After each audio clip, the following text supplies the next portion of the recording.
installation of this tremendous series featuring the two of the best high school programs in the state. This series began back in 2018 with the Falcons winning the first two in the series, but now the Chargers have ran off 3 straight games and lead the series 3-2. Now, this game, you don't need to hype it. It has all the hype you could ask for. Both teams are preseason ranked number 1 in their respective classes. Heritage Hall ranked number 1 in Class 3A, and the Falcons are ranked number 1 in Class 2A. Both teams went to the state title game last year. Heritage Hall won their match against Metro Christian, while the Falcons lost a close one to Washington, 17-14. It was a heartbreaker, but a nail-biter all the way to the finish. Now, many people have the Falcons and the Chargers back in the title game this year in their respective classes. So buckle up tonight. This is going to be a fun one. Welcome to Falcon Pregame, sponsored by Love Student of the Month. Love Student of the Month, Love's Travel Stops and Country Stores would like to celebrate and recognize students who exemplify outstanding characteristics in the classroom and citizenship in the community.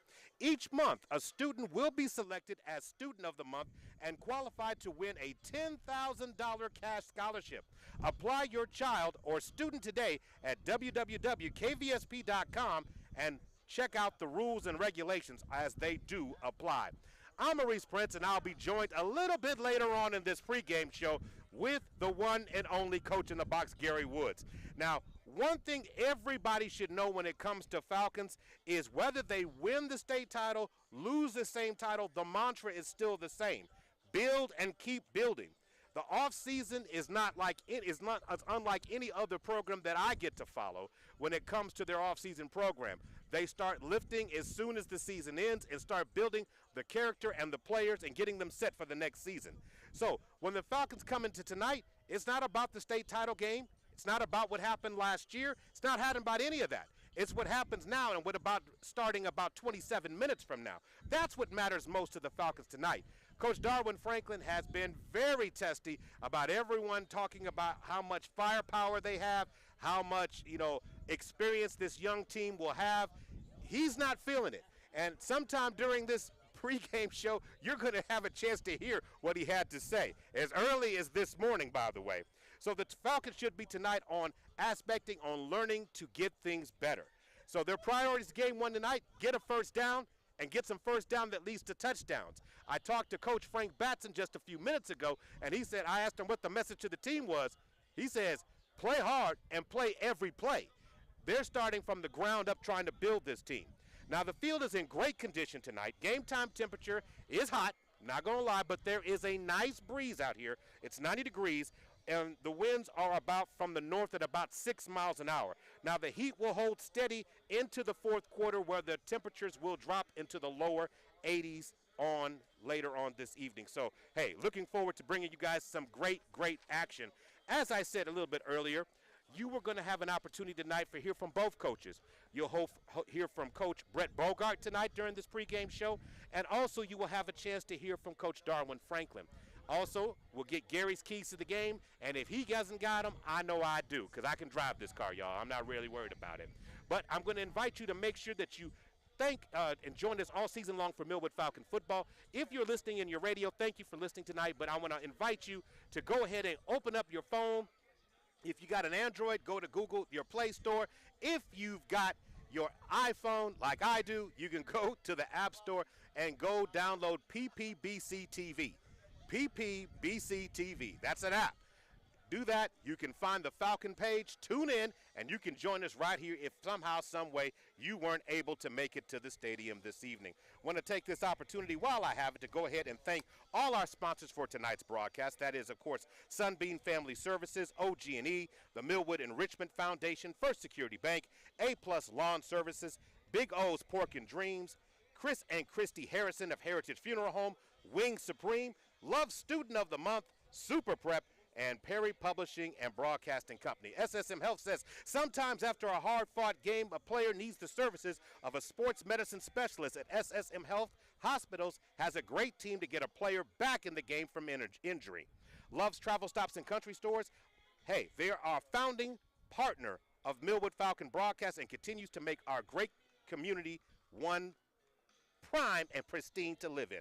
Thank you, Love's Travel Stops and Country Stores. So we're going to hit a break, but as we go to break, we want to make sure we show some love to these coaches. Brett Bogert, of course, is the head coach of Heritage Hall. They have debuted a new sign, or new scoreboard tonight. It is the Bogert Family Scoreboard, and it is very nice. It is very beautiful. I'm going to go ahead and give it a shout out. But I'm going to also shout out Millwood Falcon head coach Darwin Franklin in his 11th season. And when we come back, you will hear from him. He's got a lot to say, and you'll hear from him coming up next. This is the Millwood Falcon broadcast brought to you by SSM Health at St. Anthony and Love's Travel Stops and Country Stores. We'll be right back.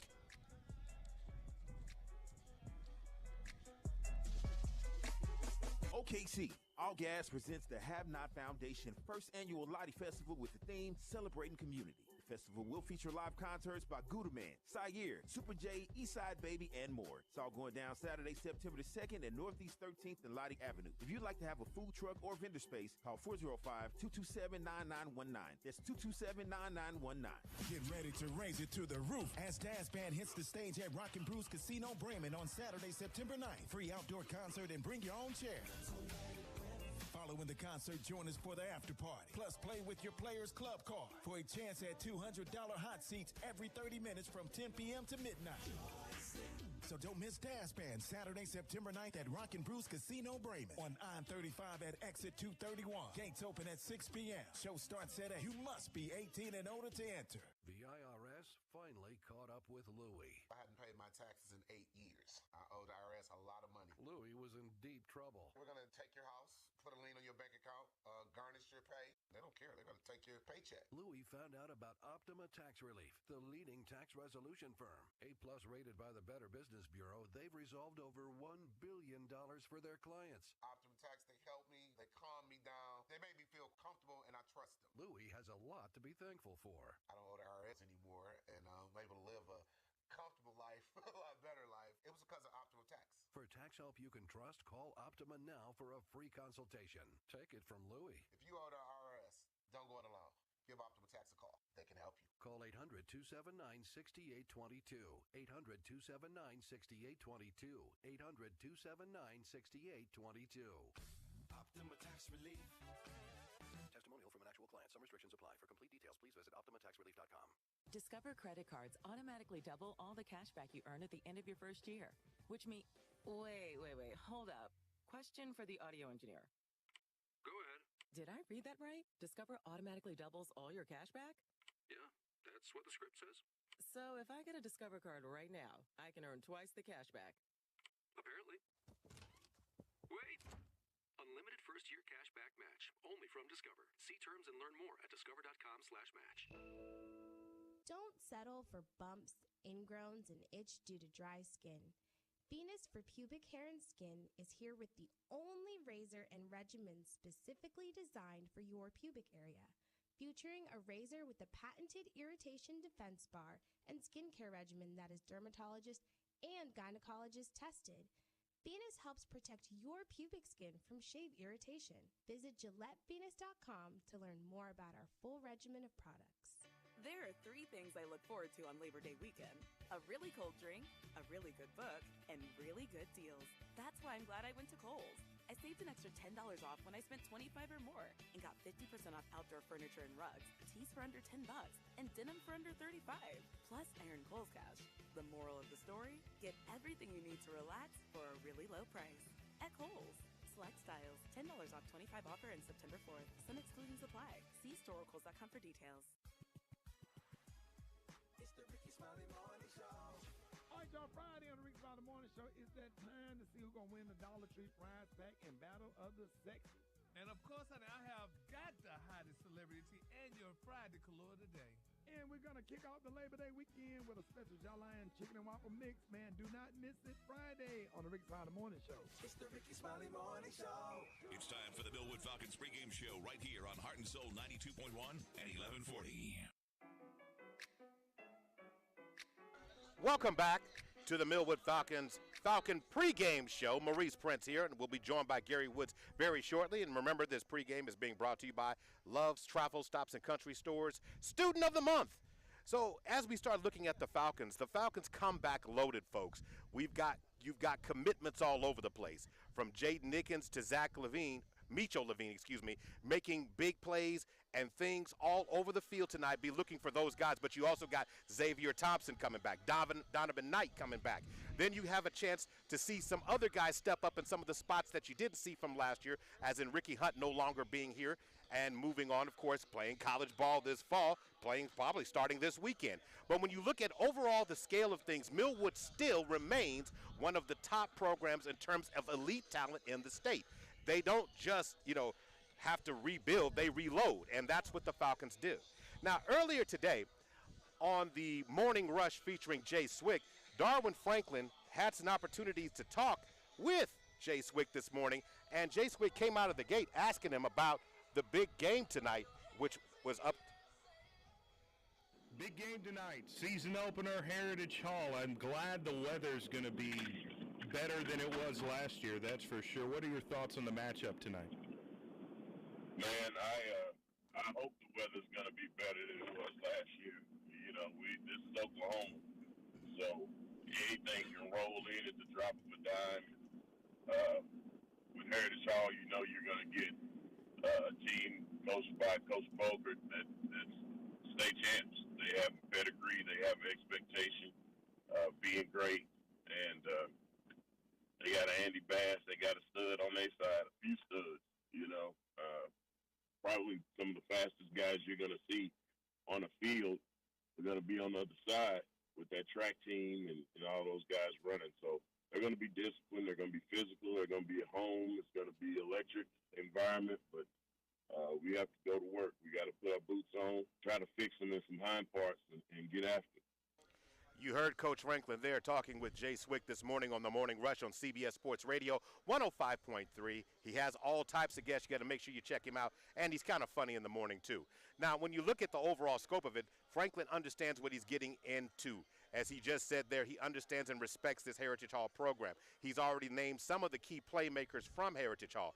But Franklin is really keyed in about a couple of things that's really, as they say, on his mind this morning. In fact, when he first got on the interview with Jay Swick this morning, he wanted to emphasize that this team, no matter how good everybody says they are, they have one singular goal. What's been the focus for your team this offseason going into this year? What steps have you guys taken to get ready for the season? Trying to make sure that we don't buy into that crap of being number one. We'll definitely be number two. Washington's number one. They earned it, give them their respect due, but we came up short. And with us doing everything that we did last year, that we did good, it wasn't enough. Now, just getting focused and getting locked in to doing the things that we have to do and doing a little bit more to ensure that if you want to get a feeling, if you want to have that feeling, you want to be in a game again, you got to do the work, and it starts tonight. He wants the team to get out of the headlines, get off the social media, and focus on just getting better. There are so many distractions, and Coach Franklin is alluding to that. When everybody starts hyping this team up, the kids don't lock in, and now he wants them to lock in. He made that very clear this morning in that interview that he had with Jay Swick. Now, I just want to point out a couple of things.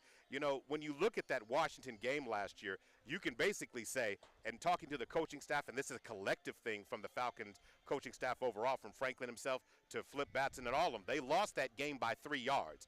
If the Falcons get a first down, or you could say that, if the Falcons get one more yard on a couple of plays, they win that game, and that's how tight that game really was. But he wants to remind his team to work to get back to that game and how hard it's going to be.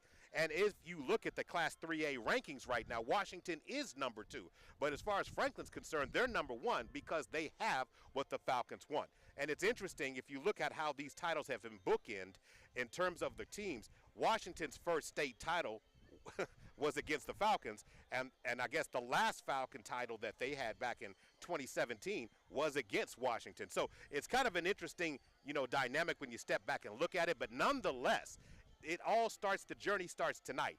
when this game kicks off in about 14 minutes, that's exactly what you want. You want to be laser focused. You want to make sure your guys are engaged in every aspect of the game. This is a game where, yes, you might have to deal with the heat a little bit, but these kids have been practicing in it a while now. Stay hydrated, but you got to wrap up, make tackle. Fundamentals are going to be key for tonight's game, one of the keys for the game. You also have to look at it a couple other things, and that is, of course, of execution. The team What's that been executes. the focus? They are the ones that have to get that done. So let's just be honest about that overall. You have to get focused and get yourselves in gear and execute tonight. One other quick topic that I had a chance to talk to Franklin myself, and that is, of course, in the evolution and the evolvement, or you want to say evolution and growth of quarterback Skylar C.J. Turnbull. You know, when you start looking at CJ as a freshman, what he was able to accomplish was rare. As a freshman, leading a team into the state title game. So I had a chance to ask Franklin, of course, about that and what his thoughts were in terms of CJ's improvement. Run that down for me again.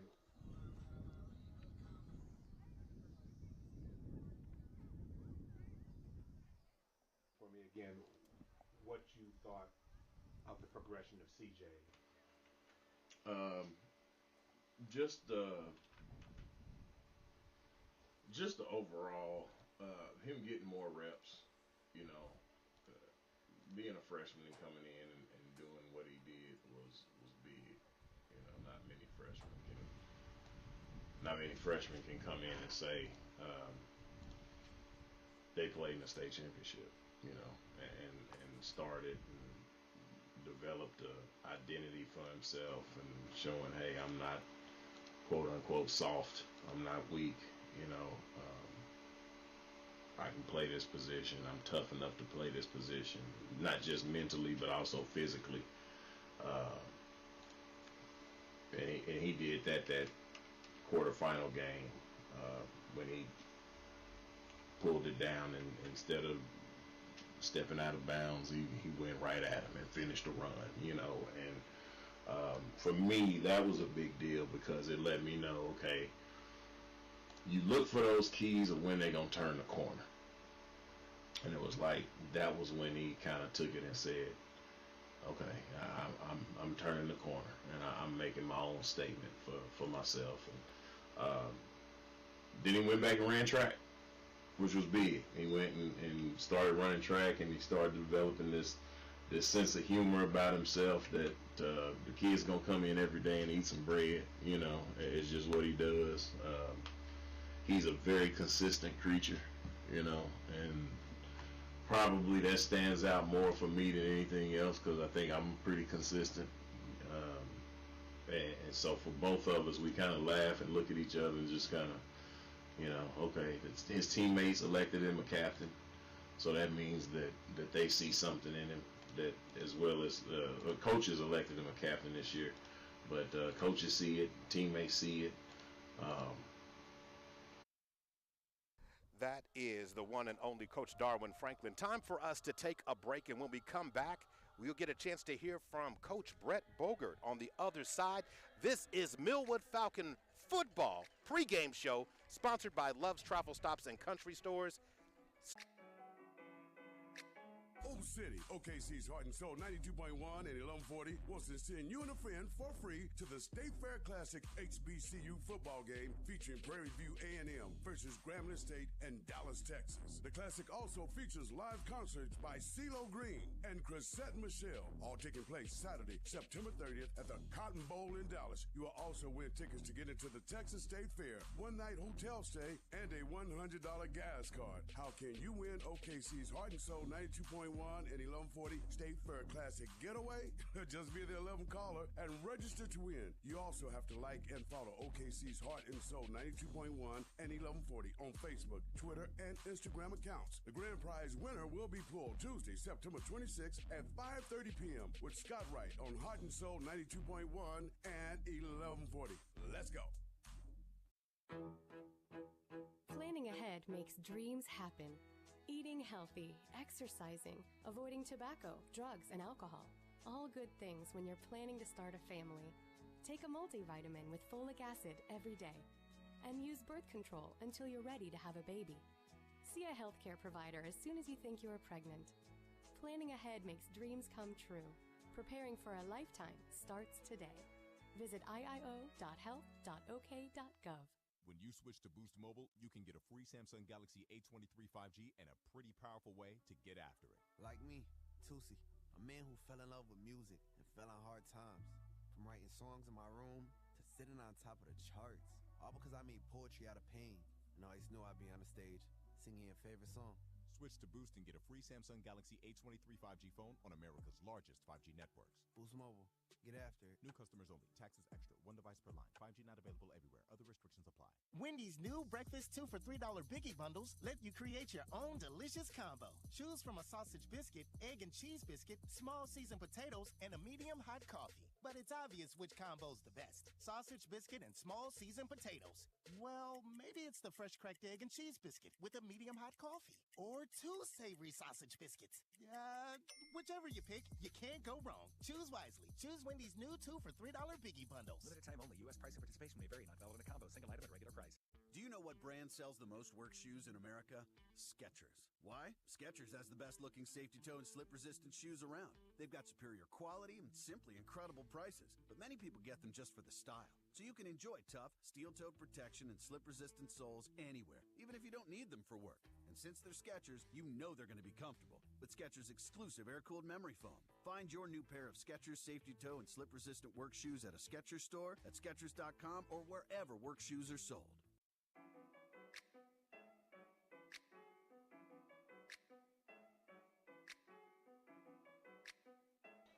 Welcome back to Falcon Pregame, sponsored by Love's Travel Stops and Country Stores.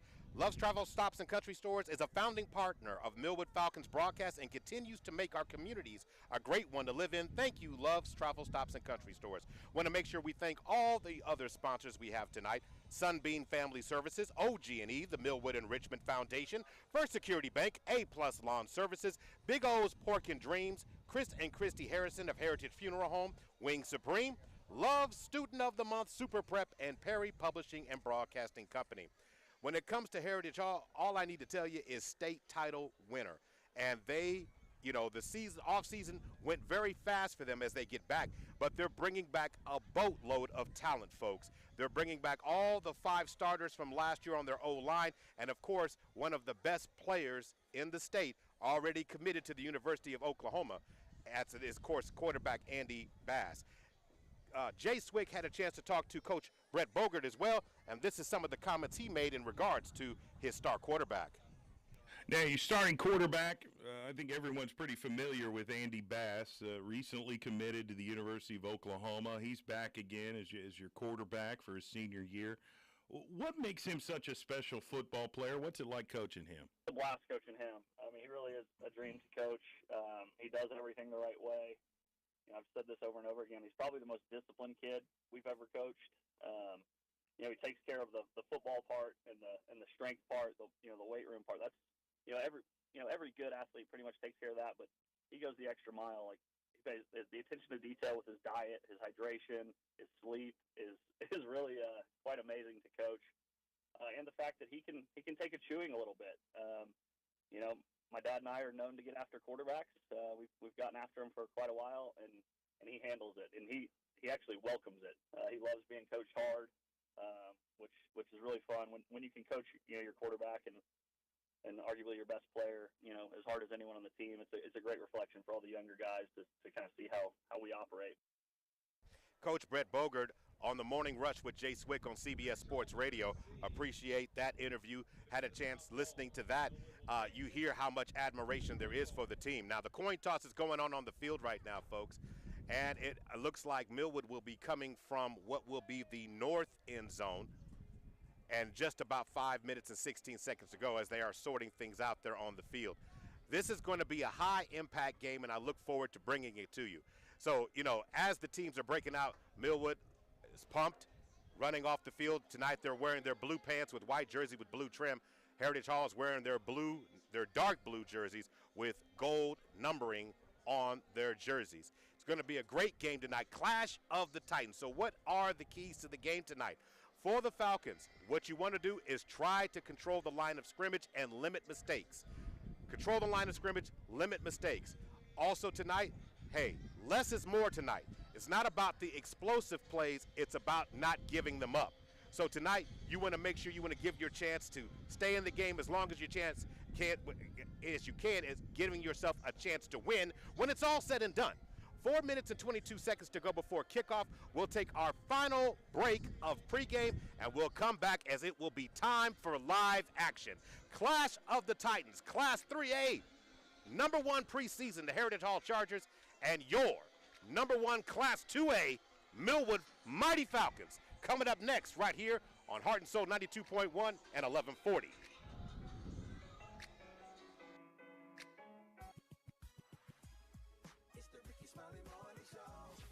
Y'all, Friday on the Ricky Smiley Morning Show, it's that time to see who's going to win the Dollar Tree prize pack in Battle of the Sexes. And of course, honey, I have got the hottest celebrity and your Friday color today. And we're going to kick off the Labor Day weekend with a special Jolline Chicken and Waffle Mix. Man, do not miss it Friday on the Ricky Smiley Morning Show. It's the Ricky Smiley Morning Show. Oak City, OKC's Heart and Soul 92.1 and 1140 wants to send you and a friend for free to the State Fair Classic HBCU football game featuring Prairie View A&M versus Grambling State and Dallas, Texas. The Classic also features live concerts by CeeLo Green and Chrisette Michelle, all taking place Saturday, September 30th at the Cotton Bowl in Dallas. You will also win tickets to get into the Texas State Fair, one-night hotel stay, and a $100 gas card. How can you win OKC's Heart and Soul 92.1 and 1140 State Fair Classic Getaway?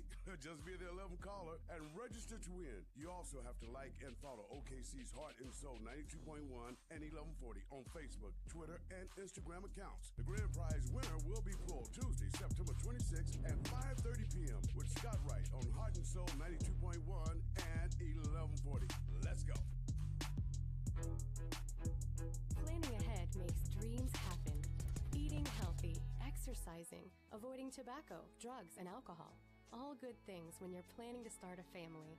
Take a multivitamin with folic acid every day. And use birth control until you're ready to have a baby. See a healthcare provider as soon as you think you're pregnant. Planning ahead makes dreams come true. Preparing for a lifetime starts today. Visit iio.health.ok.gov. Hey Lawton, looking to save big on brands and styles? Luckily, your new Burlington's opening at Lawton Marketplace this weekend. Head in-store Friday and Saturday to be one of the first 100 customers to receive a $10 Burlington bonus card. You do not want to miss out. Hurry into your new Lawton store for a weekend of deals. Burlington, love the deals.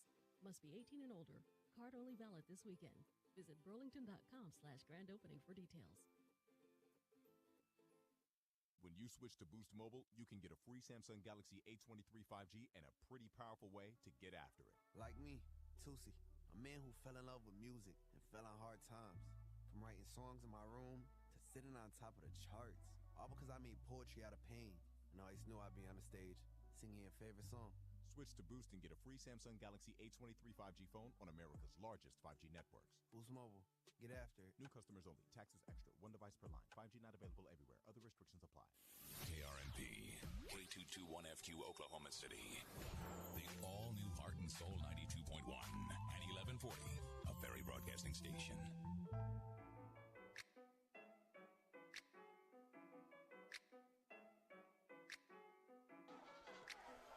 Welcome back. It's time to kick off Clash of the Titans.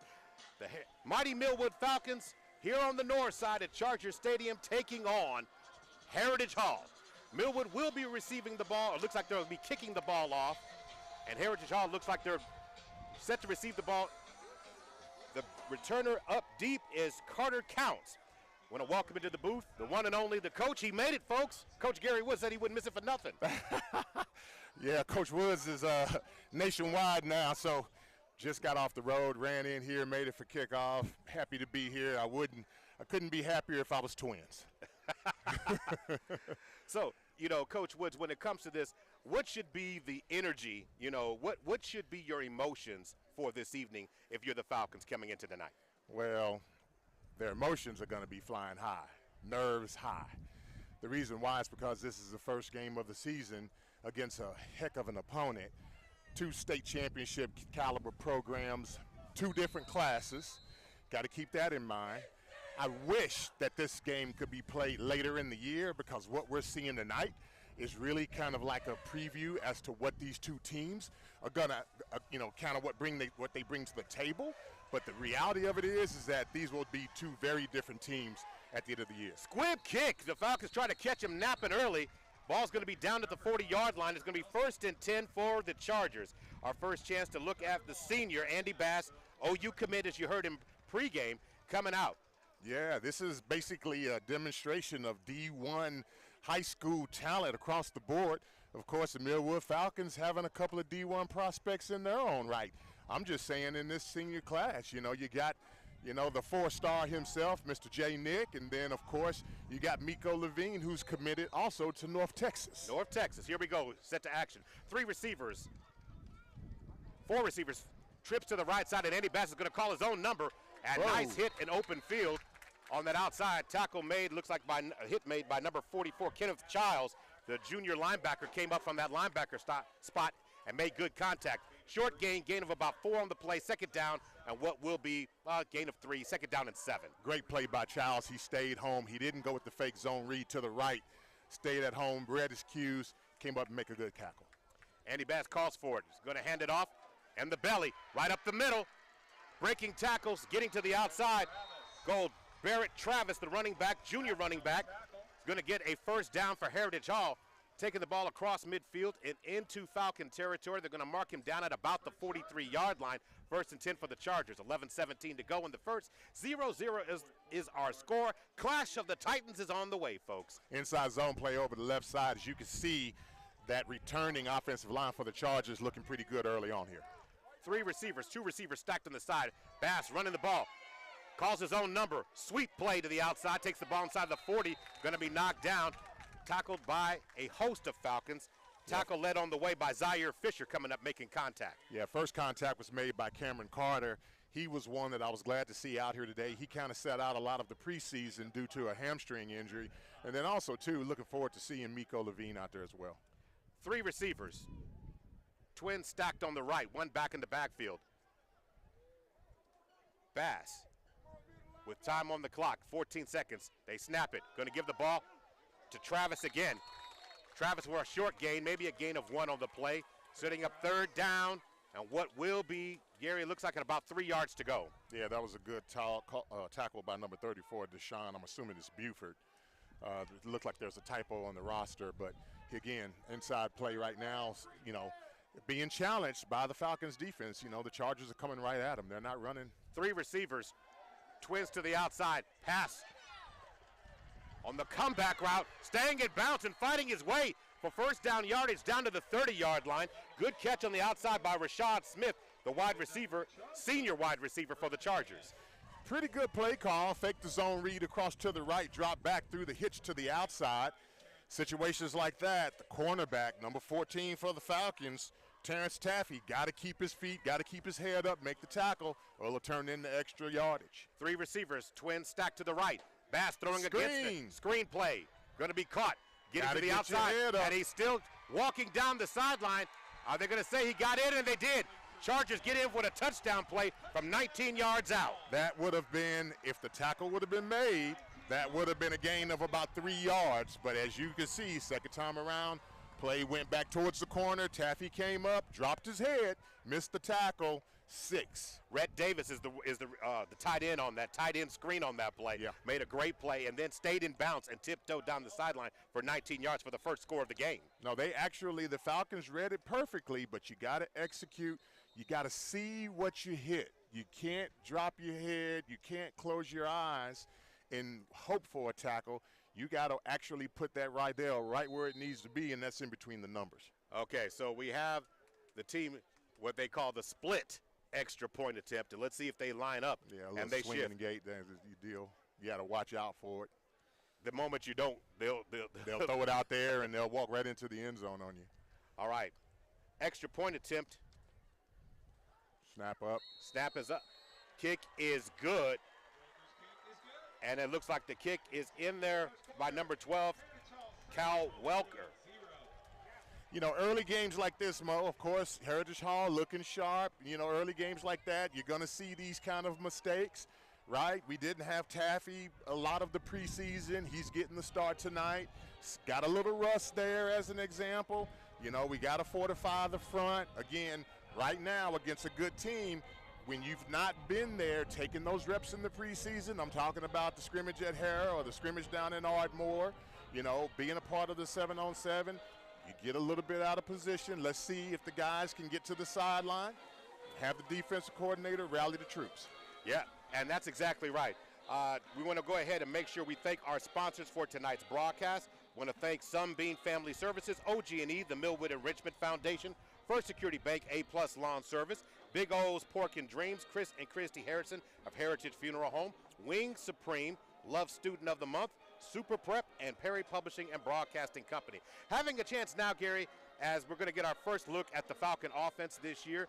And, of course, a lot has been made about the growth after a freshman led the team to the state title game. You know, what have you seen of CJ that you're most interested and excited to see what he does tonight? Well, first of all, just look at him. The boy got some shoulders on him. He's a good athlete. He throws the ball well. He's a lot more confident in his feet, escapability. As a freshman, he kind of would sit there focusing mainly on operating the offense. However, you know, I've seen him in the preseason. He's shown his ability to get himself out of bad situations, able to keep his eyes downfield and deliver throws. He can put the ball pretty much anywhere he wants to put it. The question becomes whether or not the play call is such to where it puts him in the best situation to utilize his strengths. Deshaun Buford with the reception, and the ball is going to be down at the 25-yard line. 1st and 10, let's look at that multiple spread that the Falcons will be running tonight. Tempo, I just would like to see them execute, Gary. That's one of the things that I had said in terms of a keys to the game. You know, it's not always about the big plays. Sometimes you just got to move the chains a little bit, stay on the field, and not put your defense right back out there. Right, and especially in a hostile environment where Heritage Hall basically came down and scored on their opening possession. Yeah. 4 receivers, trips to the left. CJ steps back, hands the ball off, and running up the field there, Lamar Davis, the sophomore, getting in the backfield and getting a gain for what will be about 6-7 yards on the play. It'll be 2nd down and about 5. This year's Falcon team, there are going to be a lot of attention paid to 2 sections. Number 1, the running backs, and number 2, the offensive line. 4 receivers this time. Inside slot receiver comes in motion, and before things get going, it looks like we have a Falcon that jumped here. There's something you don't want to start off here. And it looks like it's false start against the Falcons. It's going to move the ball back to almost the original line of scrimmage.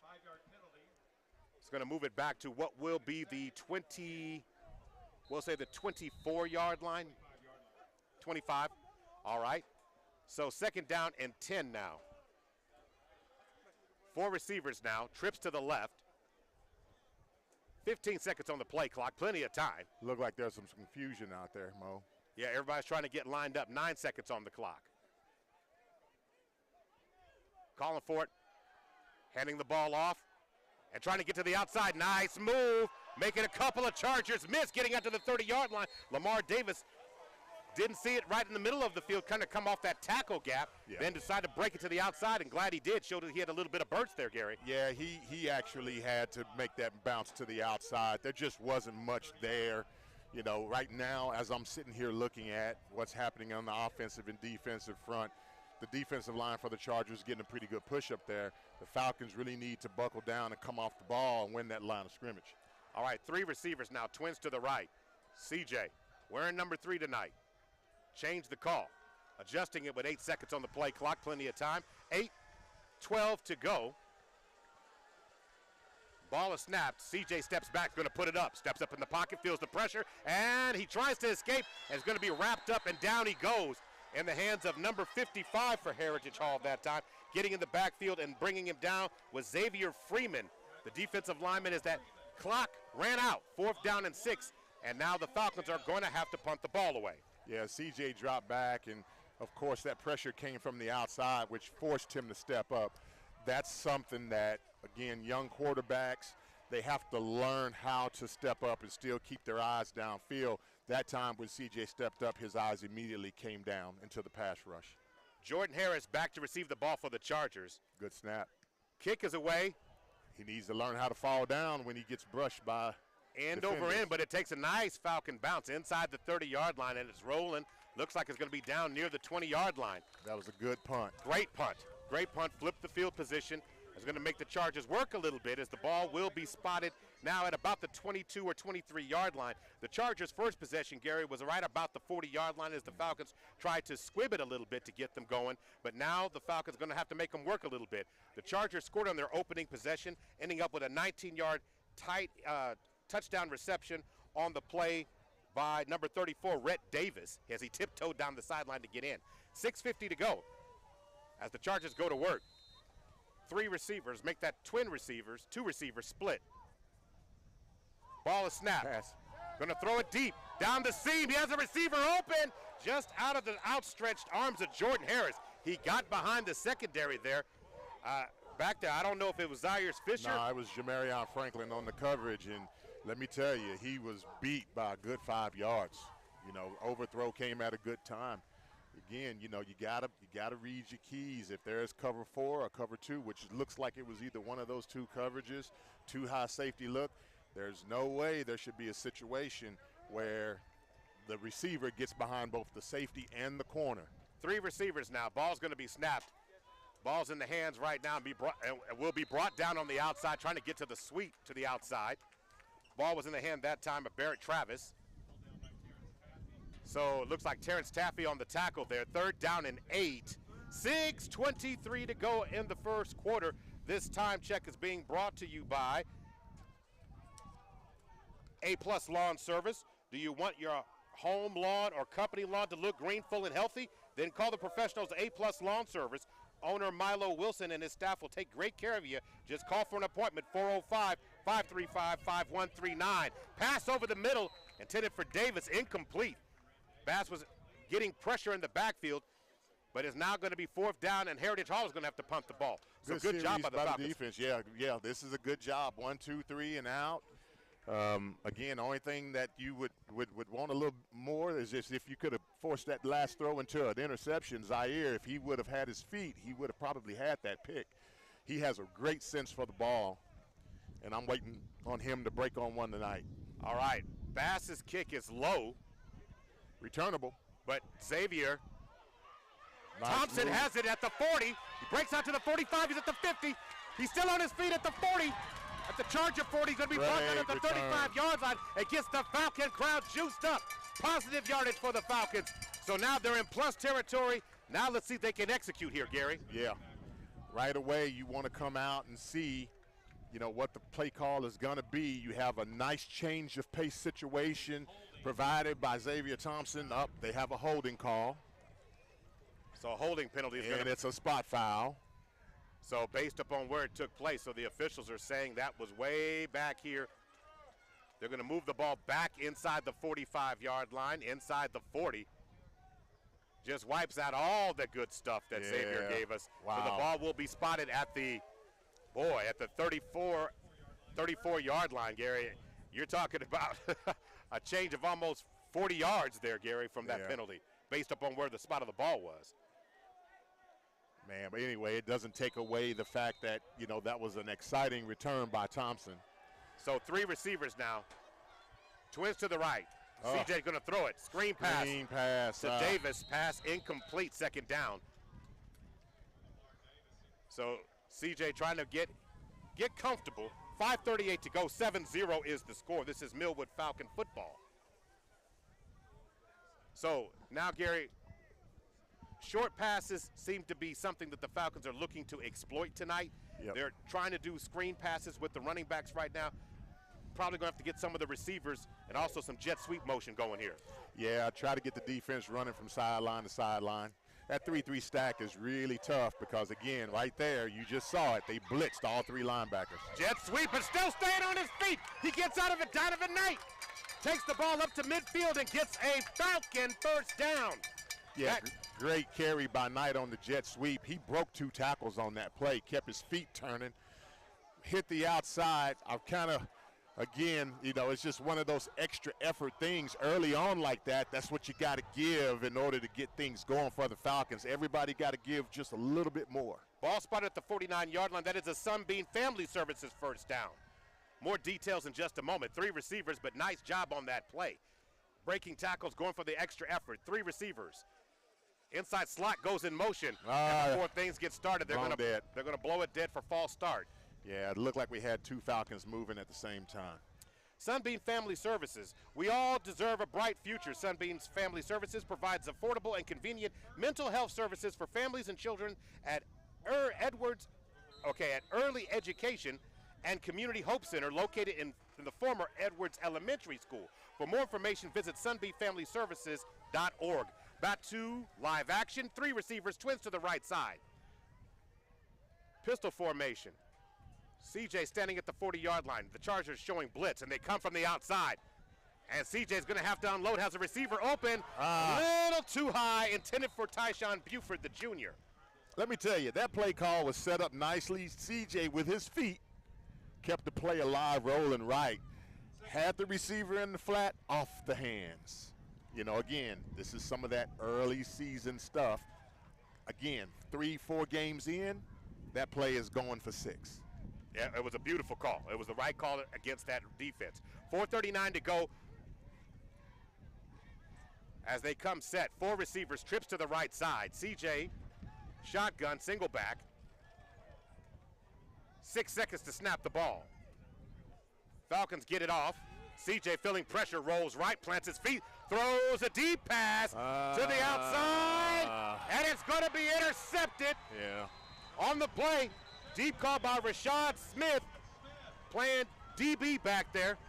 Going to be brought down at the 10-yard line. CJ just let that one fly. Yeah. But his receiver, Xavier Thompson, who was running to the outside there, Gary, it was thrown inside. Xavier was on the outside. Well, the reason why I was thrown inside was because CJ rolled right. He took a half roll right and then threw it back across field like that, which is a cardinal sin. It's a no-no to try to throw a long ball across the field. Typically, again, you want to stay to the outside, which means that whatever side you roll to, you hit that side, not try to go all the way across field. Interception on the play. First turnover on the night, and the Falcons, looks like, is there a timeout on the field? I'm impressed with his arm. Yeah, I'm impressed with his arm. I really am. No, that's a test. That's a test. Yeah, I'm impressed with his arm because you don't see very many high school kids be able to make that throw.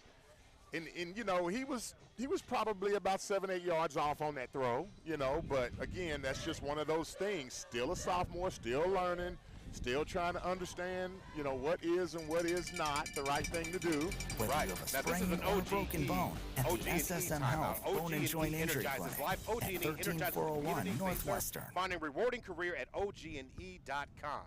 Now, this is an official's timeout, not a timeout applied by the team. With the heat and everything that's going on tonight, this is an opportunity for the players to get hydrated. So, Gary, you have to say this. CJ has to test his arm a little bit, throwing against, wanting to see what he could do, planning it, seeing how far he could go. But, again, these are mistakes, as you said, early in the season that the teams will make. Yeah, that's just you still don't do it. But you don't do it, but, I mean, here's the other part. If Xavier some kind of way came up with the ball, we would be like, whoa, great play. But Coach Woods, I still would say that's a no-no. You don't do that. 7-0 is the score. The Chargers on top, 4:31 to go in the Clash of the Titans, the season opener for the Millwood Falcons this year. Of course, next week, as everybody knows, nothing like Saturday football. It's the Soul Bowl. That's next week. So going to work right now. Coming across the formation. Bass is going to head it. He finds a crease. The zone read play. He's at the 40. He's at the 50. He's at the 30. We got a holding penalty. That is a spot flag on the play, so it's going to come back. But right now, it looks like Andy Bass took it to the house. But it is coming back. And he's going to get another penalty for excessive celebration. So it's coming back. So it's coming back all the way. Yeah. But he had to like it. I mean, that looked every bit of the zone read play that Vince Young used to run. I mean, the sea parted beautifully for him, but it is coming back. The flag is thrown way back here at the Heritage Hall, what will be the 34-yard line. So the ball when they add this other penalty on, might move the ball back inside the 20-yard line here. Yeah, on that quarterback zone read plays, basically what it does, that inside zone, fake the jet sweep across, quarterback rides it, and what ends up happening is that if your D-line don't stay gap sound, it parts like the Red Sea. Like Moses pulled out a staff, and that's exactly what happened. He ran through untouched. Thankfully, for the Falcons, the wide receiver had a handful of jersey over here, so much so that the defensive back had his hands up saying, look, look. And so they did catch his hand in the cookie jar. Ball's going to come back. Now, the original line of scrimmage was the 9-yard line, so it's moving the ball back, looks like back to the original line of scrimmage. Based upon the penalty. It was a spot, and so it matched back on from the spot. So the Falcons had a chance to see that.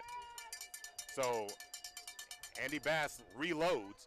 Defensive line has to stay gap sound. They can only afford to move one gap over. You can't just take off and leave your gap responsibility. 3 receivers, twins to the right side for Bass.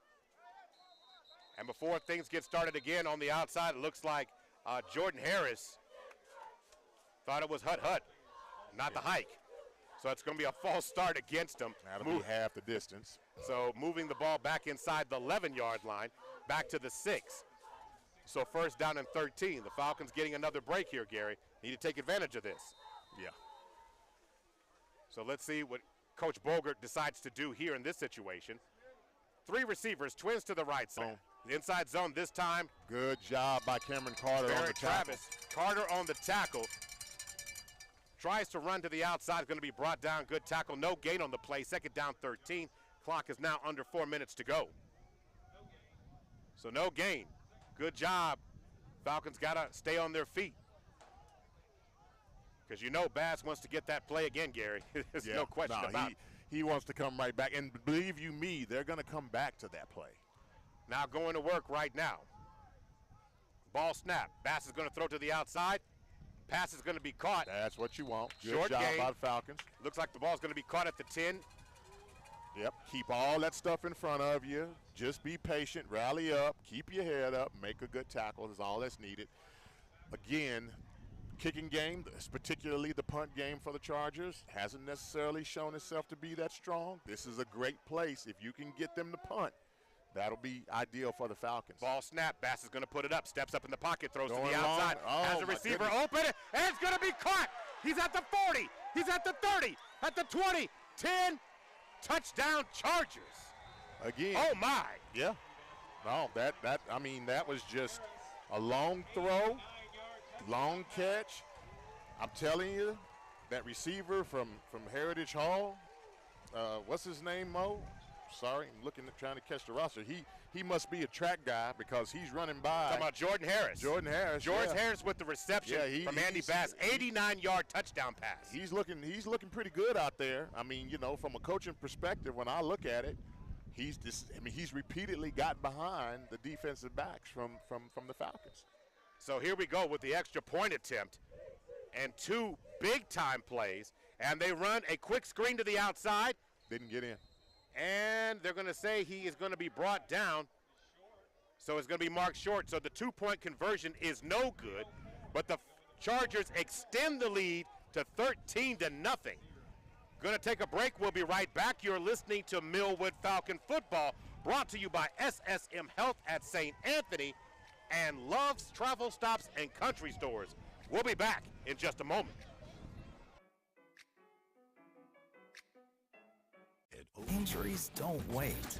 For business hours, now you can be seen 24/7 for sports injuries. Whether you have a sprain or a broken bone, at the SSM Health Bone and Joint Injury Clinic at 13401 Northwestern. Business goes uninterrupted. It's our duty to power your every day and every night, because your storms are our storms. Your home is our home, and together we energize life. You're listening to Millwood Football on Heart and Soul 92.1 and 1140. Welcome back to Clash of the Titans. And big plays coming from the Chargers on back-to-back possessions. well, 2 possessions in the first quarter, I should say. Out of the 4 possessions that they've had, Gary, the Chargers have been able to score on big plays. The tight end screen to Davis, 19 yards out, and then an unbelievable play from Andy Bass to Jordan Harris, who ran basically what looked to be a seam route, and then he broke it into the middle of the field, caught up with the ball, and he was 5 yards behind the deepest Falcon defender. One of the things, Mo, that when you're in quarters, you got a third down and long scenario, you got to get on your horse as a defensive back, and you got to backpedal. Nothing gets behind you. I don't care if you got to turn and run. Nothing gets behind you. That was their only option. They took the shot. Single receiver route, by the way, still was able to get behind the secondary. No doubt about share that up. No doubt about that. So the kick, high on sides. High on sides, going to be takes a bounce. Get on the ball. Somebody's got to cover it. Get on or managed to get it. I mean, the funny thing about that football, it's an oddly shaped thing. It bounced and then it rolled the other direction, and so everybody was looking at who was coming at you. Should have been looking at how do I find a way to get on top of the ball there, Gary. You know, they kind of put that ball in no man's land, which was an excellent execution of the onside. So, again, you know, one of the things, the typical rule for the onside is simply this. You come up. You rather have someone come up than to have someone run back to field that ball. 3 receivers this time. Twins to the right. Going to hand the ball to Davis, and in the backfield, the Chargers get back there and get there in the backfield, and Blayton Vogel, coming up from the linebacker spot, get back there and bring him down. So it's going to be a loss on the play. They're going to spot the ball inside the, looks like a loss of 4 on the play. Back to, looks like the 16-yard line, Gary. So it's going to be second down and about 15 yards to go. You know, one of the tough things about trying to run the ball against this Heritage Hall defense is that it's a 3-3 stack, but that doesn't mean they're only bringing 3 people. Oftentimes, as you can see there, they're getting ready to bring 5 as the Falcons draw the Chargers off sides with an extended count there. Well, the Falcons needed something good to happen on this drive. Try to get some way to get some momentum going. Again, we're not out of the first quarter yet. It's 2:21 to go. 13-0 is the score. Right. So the ball is officially at him as being the good plays football. Glad to see him out there. Beautiful looking receiver, 6'3". Good target. 180 pounds. Great hands. Yeah, you know, soft hands. So, again, he's exactly, wish we would have had him last year. Third down and 12, 4 receivers, trips. Ball's on the right hash of the field. They're going to throw a screen play. Middle screen, breaking off 1 tackle. Nice job there. Reception on the play made by Anthony Keys, the freshman. Going to take the ball out to what will be the, I'll say the 25-yard line. So fourth down and short. 4th down and about 4 yards to go. Yep. Ball officially marked at the 27-yard line. 1:36 left in the first quarter. So Coach Franklin is standing by the official. Looks like he might call a timeout. He's going to burn one. It looks like he's going to burn one. So 9 seconds on the play clock. 1:21 to go. Clock continues to roll down, and he calls a timeout. OG&E. Energizing life. OG&E energizes the communities they serve, finding a rewarding career at OG&E.com. Want to make sure we take time to thank all our sponsors for tonight's broadcast. The Millwood Enrichment Foundation, Sunbeam Family Services, First Security Bank, A-Plus Lawn Services, Big O's Pork and Dreams, Chris and Christy Harrison of Heritage Funeral Home, Wing Supreme, Love Student of the Month, Super Prep, and Perry Publishing and Broadcasting. You know, Gary, sometimes you just got. You can be seen 24/7 for. Now you can be seen 24/7 for sports injuries. Whether you have a sprain or a broken bone, at the SSM Health Bone and Joint Injury Clinic at 13401 Northwestern. In terms of them kind of sitting at a stalemate. Got to figure 3 yards a carry. The stunt is confusing the Falcon offensive line so far. Kick is away, and the kick is into the wind. But it takes another Falcon bounce inside the 30, and it's still rolling and will be down at the 28-yard line. Good job. Good kick again. So you're talking about a kick of almost 50 yards on that play. It will be spotted at the Heritage Hall 28-yard line, 1st and 10. Which was the second punt by Zaire Fisher. Again, our point guard on the basketball team did an excellent job of getting that end over end. It hits the ground. It takes a Falcon roll. That's what you need. Right. And I would say, you know, it's probably one of the most underrated and most important parts of the game. Because when your offense is not going, right, you're looking for a way, the best way you can, to go ahead and flip the field and make the opponent work. Give your defense a chance. Yeah. 3 receivers, twins to the right side, 2 backs in the backfield. Bass calls. Jordan comes across on the jet sweep. He has the ball at the 30. He's going to take the ball out to nearly the 40-yard line on the jet sweep play. Great call again by Jordan Harris. The speedster coming across the formation, Gary, getting a nice chunk play. Yep. It's going to be a Charger first down at the 37-yard line. Yeah, those jet sweeps are really hard to defend. If they get outside of the tackle box, then it puts everything on the corners and the safeties to rally up. When they do rally up, they can't hesitate, Mo. They have to defeat their block, and they got to fly up and set an edge. 3 receivers, twins to the left. The receiver lined up in the back, putting his hands on the back of the receiver. Going to get caught there is Josiah Woods. Yeah. He's going to get caught there. He was in good position. He was just a little unsure and just kind of stuck his hand in there at the last minute. He really does have to just be okay. Again, that's inexperience. Josiah, you know, playing linebacker. He was our backup quarterback.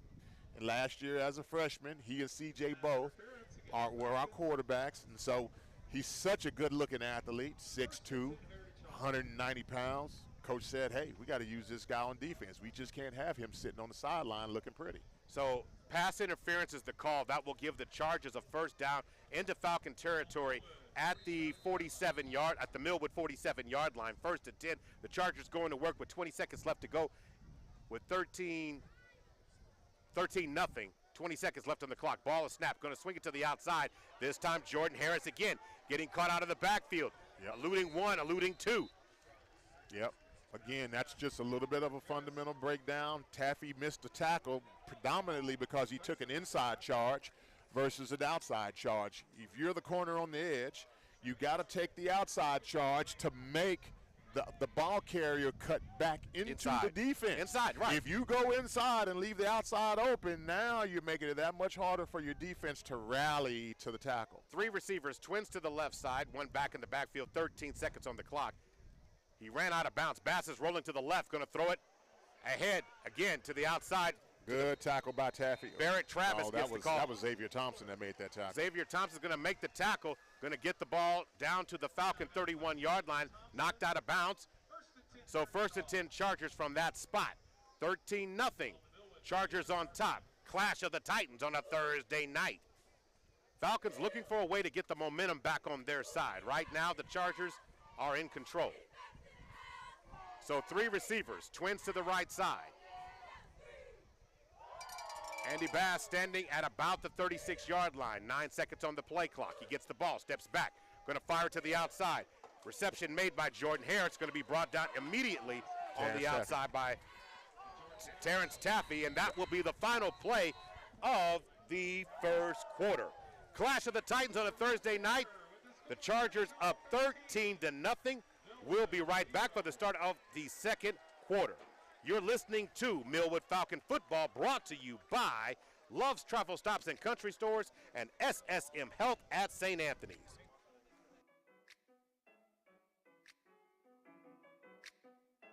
When you get nachos, tacos, empanadas, spicy queso with jalapenos, Pepto-Bismol's there. Pepto-Bismol provides fast, effective relief from nausea, heartburn. Injuries don't wait. For business hours, now you can be seen 24/7 for sports injuries. Whether you have a sprain or a broken bone, at the SSM Health Bone and Joint Injury Clinic at 13401 Northwestern.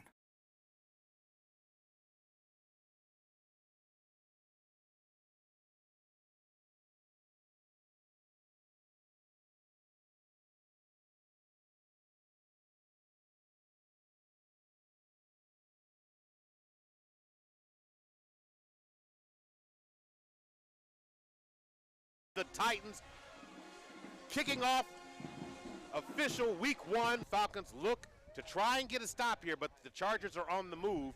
2nd down and 6, ball at the Millwood 27-yard line. Yeah, right now the Falcons are kind of paying a little bit for the missed opportunities to really force the Chargers to punt the series before giving up the big plays. Guys got to pick their heads up. They got to rally back. They got to figure out what it is that they're needing correction so that they can try and get a score, hopefully, and stay in this game. Bass rolls to the outside, pressure, reverse pivots, throws it to the end zone, and the pass is going to be caught. Another situation at the end of the end zone, back of the end zone, touchdown. What a pass, what a catch by Rashad Smith in the back of the end zone. Gets 1 foot down, Gary, beautifully. Bass rolls, fakes, pivots, reverses to the outside, and throws on balance, on time. Big-time play by a big-time player. Again, though, it's some of those coverage issue, letting receivers get behind you. That's something that just simply can't be done. 2nd quarter, 27-yard touchdown pass by the Chargers. Andy Bass. In that time, of course, the Falcons had pressure. They made Bass uncomfortable, forced him to the sideline. But you still got to maintain coverage. 11:54 to go. And the first half of this one, kick is away. And the extra point is good by number 12, Cal Walker, putting it through the uprights, and they lead 20-0. We'll be right back. You're listening to Millwood Falcon Football, brought to you by SSM Health at St. Anthony and Love's Travel Stops and Country Stores.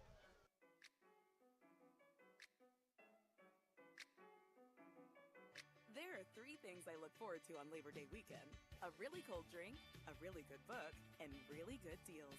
That's why I'm glad I went to Kohl's. I saved an extra $10 off when I spent $25 or more and got 50% off outdoor furniture and rugs, tees for under $10, and denim for under $35. Plus, I earned Kohl's cash. The moral of the story: get everything you need to relax for a really low price at Kohl's. Select styles, $10 off 25 offer and September 4th. Some exclusions apply. See store or Kohl's.com for details. Welcome back. 20-0, Clash of the Titans on a Thursday night. And it's been kind of crazy, as it's been a big-time fireworks display on the offensive end for the Heritage Hall Charger, showing that state championship pedigree. That offensive line is fully gelling together, Gary, and we're seeing them execute. Even when the Falcons do a lot of things right, they still just make the better play. Right. Now we're seeing that Jaden Nickens is checking into the game, and so I'm looking to see what sort of role he's going to play. Been waiting to see the 4-star OU commit, and so we're hoping that maybe that changes up the dynamic a little bit now that he's in. All right, ball is caught. Big-time strong run by Zaire Fisher, taking the ball above or right to the 25-yard line. 1st and 10 for the Falcons. Got to get a first down, Gary. It all starts with trying to execute and getting that done. And right now, the 3 from Heritage Hall have been beating the offensive line for the Falcons, something that you made an observation of in the first quarter. Yeah, you know, like I said, when you're running inside zone, okay, and you're making the necessary zone steps, it doesn't matter what happens outside of that play call, wherever the hole is. So the outside pressure shouldn't deter you. You should stay at the point of attack and drive forward for positive yards. Ball is snapped before things get started. Do we have a false start here? That's what it looks like. Oh, it's timeout Heritage Hall. Timeout on the field right now. That timeout is an OG&E timeout. OG&E energizes our community, and we thank them for it. Want to thank all our sponsors for tonight's game: Sunbeam Family Services, Millwood Enrichment Foundation, First Security Bank, A-Plus Lawn Services, Big O's Pork and Dreams, Chris and Christy Harrison of Heritage Funeral Home, Wing Supreme, Love Student of the Month, Super Prep, and Perry Publishing and Broadcasting Company. So out of this timeout, Gary, you Coach Bogert called a timeout. The Falcons got to get away, find a way to get a first down. You got to get a way to get some momentum going back on their side. It starts with 3 yards. Yeah, that's right. It just starts with, it's just real simple. It starts with 3 yards. You know, like I said, they're playing a 3-3 stack. The rule is that if you got 5, they got 3, you got to definitely zone over the 3. It doesn't matter guys on the outside. You got to block the inside 3 with your 5. and then the back got to get up in there, and the back got to drive his legs forward for 3. If you do that consistently, even if they call a blitz, Mo, unless they call it right to the play call, in other words, the gap that they're calling, it can't be stopped. CJ feeling pressures, got to unload it, carrying that ball a little bit too long. He was looking downfield. Pressure, he tries to escape the pocket, gets the ball back to the original line of scrimmage. No gain on the play. It's going to be 2nd down and 10. 11:32 to go before the end of the first half. Coming up at halftime, it's going to be the Millwood Enrichment Foundation halftime report. We're going to talk to someone from the Enrichment Foundation. They got a goal in mind, and they're going to tell you how you can be a part of it. 4 receivers. 2 split on either side. CJ looking for the ball. 12 seconds on the play clock. He steps back. Going to fire to the outside. The receiver slipped and lost his footing and fell down. That was Chance Davis on the outside. Yeah, pass was intended for Chance Davis. Again, this is one of those situations where the timing got to get on, you got to work out those kinks. This is what you see first game of the season. So 4 receivers now. Chance Davis getting the call from the side, getting the play from the sideline. 17 seconds to go, so plenty of time to snap it. 3rd down and 10. The Falcons really need to get a first down here. Ball snap. Falcons step back. CJ steps back, fires it to the outside. Too much heat on that one. Pass intended to the outside to Jaden Nickens. It's going to be 4th down, and the Falcons are going to have to punt the ball again. Yeah. Now, interesting enough. I think CJ wanted that one back. He saw Xavier Thompson appear just as he was letting the ball go. It altered his throw. Xavier was wide open, and you know what he can do once he gets the ball. Yeah, there was no one around him within 5 or 6 yards on the play. Right. So that's something that you absolutely, hope that he'll be able to see it going better. So 20-0 is the score. 11:01 to go, and the Falcons are getting ready to punt this ball away. Good Zaire snap. Fisher kicks the ball. Another Falcon roll. Another Falcon roll inside, down inside the 40, going to be down at the 39-yard line. So 1st and 10. How far was that kick? So you're talking about the 25-yard line. So that one's going to end up being, Gary, about a 38-yard punt. 38. But the situation here on that kick is the fact that it takes a roll and it has forward trajectory on the kick. Yeah. Now, again, he's kicking. Now, this one, he's kicking. The wind is swirling around. When we started the game, the winds were blowing into the north. As you can see from the flags from our vantage point, it's now blowing across the field and swirling back south. So the wind is having as much effect on that as much as anything on that one. Low snap, but Andy Bass is able to control it. Going to fire another deep one across the middle of the field, and the receiver just wasn't looking for the ball. It's intended for Gerard Williams, who this time at least did not get back behind the Falcon defender Michael Green, who was back there. Nice defense on the Falcon back end back there. Yeah, I'm looking at Coach McAllister. He's not liking the fact that, the receivers from Heritage Hall are getting over the top of the safeties from Millwood. He's almost out at the hash giving coaching points in a very loud voice. And if you know Coach McAllister, he doesn't yell very often. 3 receivers. Comes up, sets up in the backfield, and tries to forward. It's going to end up being a forward pass. He wanted to pitch it, but it couldn't. With him drifting backwards, instead of it being a lateral, Gary, that was a forward pass. The pass is incomplete. 3rd down and 10. So here's another opportunity for the Falcons to get off the field, Gary. Yeah. Somehow, some way, you got to do it. And it's like, they've consistently shown their ability to press Heritage into the 3rd and long situation, right? They just got to cash it in. They just got to cash it in. They're writing the check. Got to find a way to take it to the bank. Got to figure out a way. 4 receivers, trips to the left side. Ball is snapped. Andy Bass going to swing it to the outside. He has a receiver open in the front, but they got to tackle him, and it's going to be close to another first down. It's going to be a gain of 11 yards as the ball's taken out to the 50-yard line.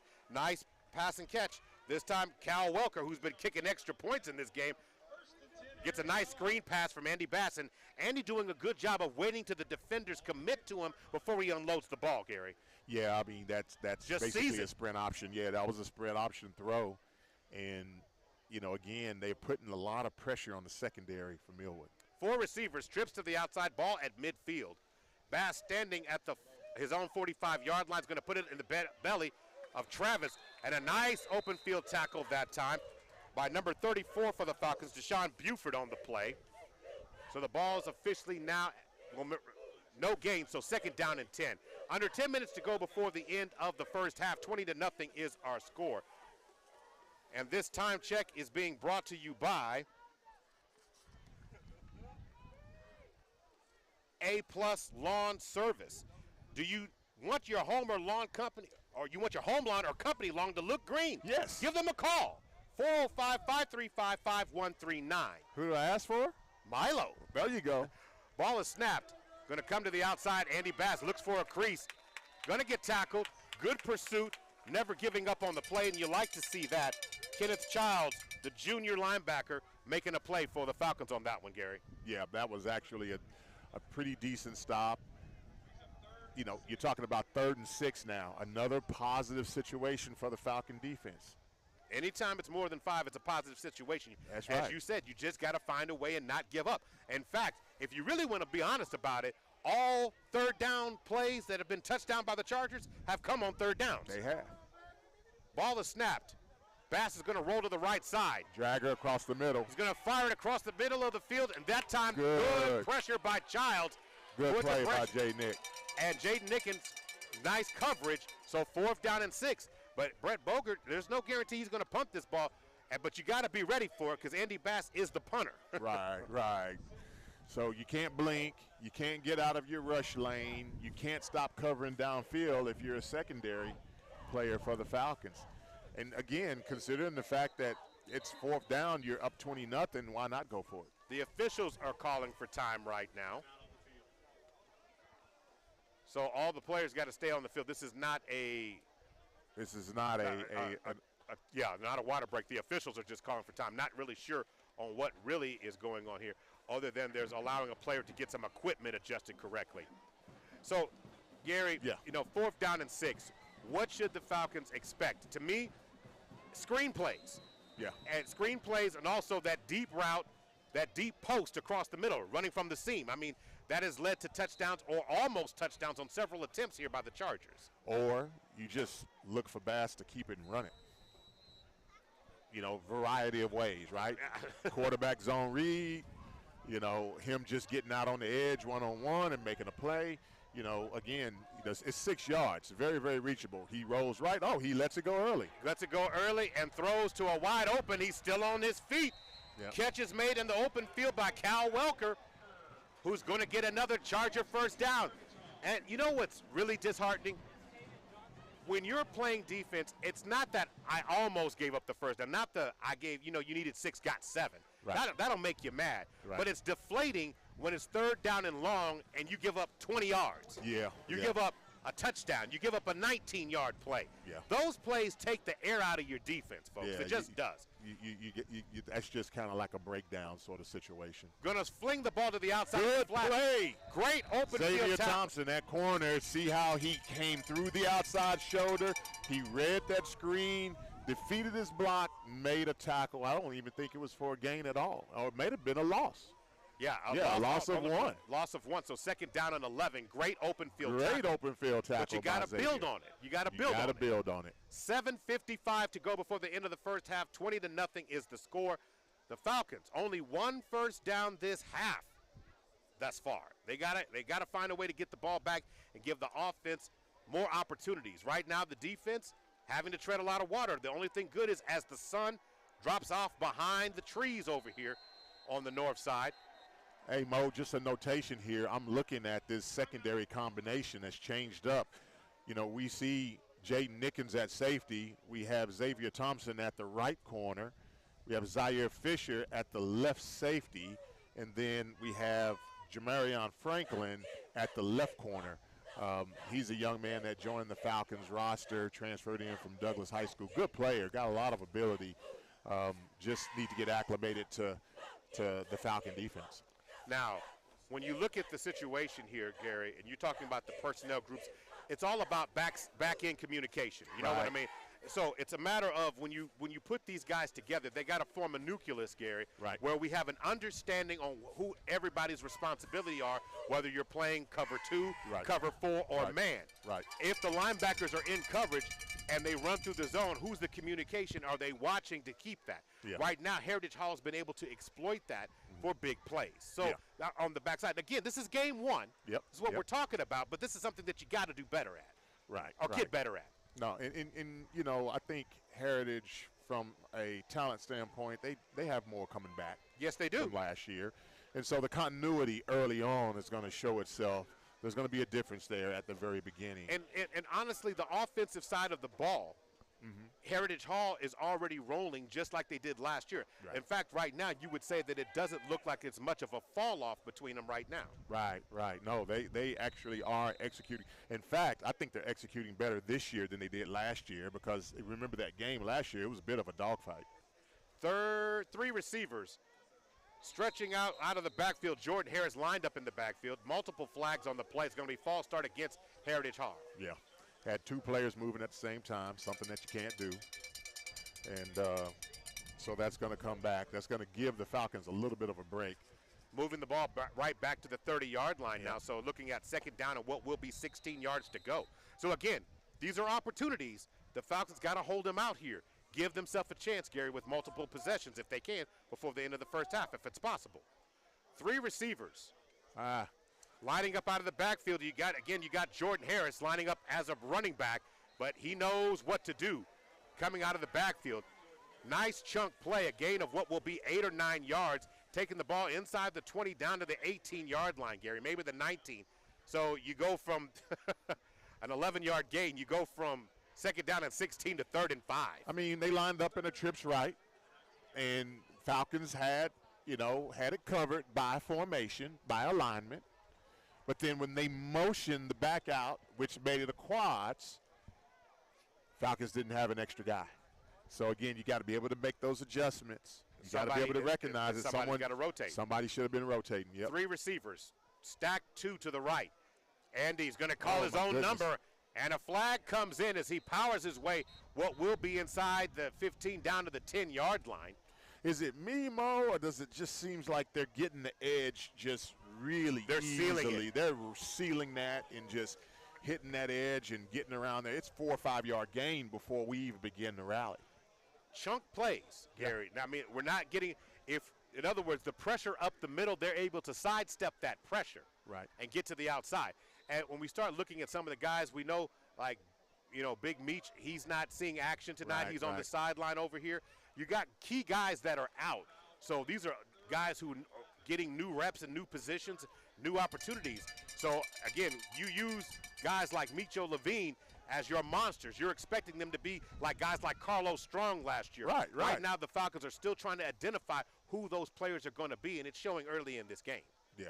No, you're not having Miko Levine out there, especially when you have a small school like that, it makes a big difference. All right, Travis gets the ball, tries to get to the outside, gets the corner, gets the edge, going to get down inside the 10-yard line or right to the 10-yard line before he's brought down.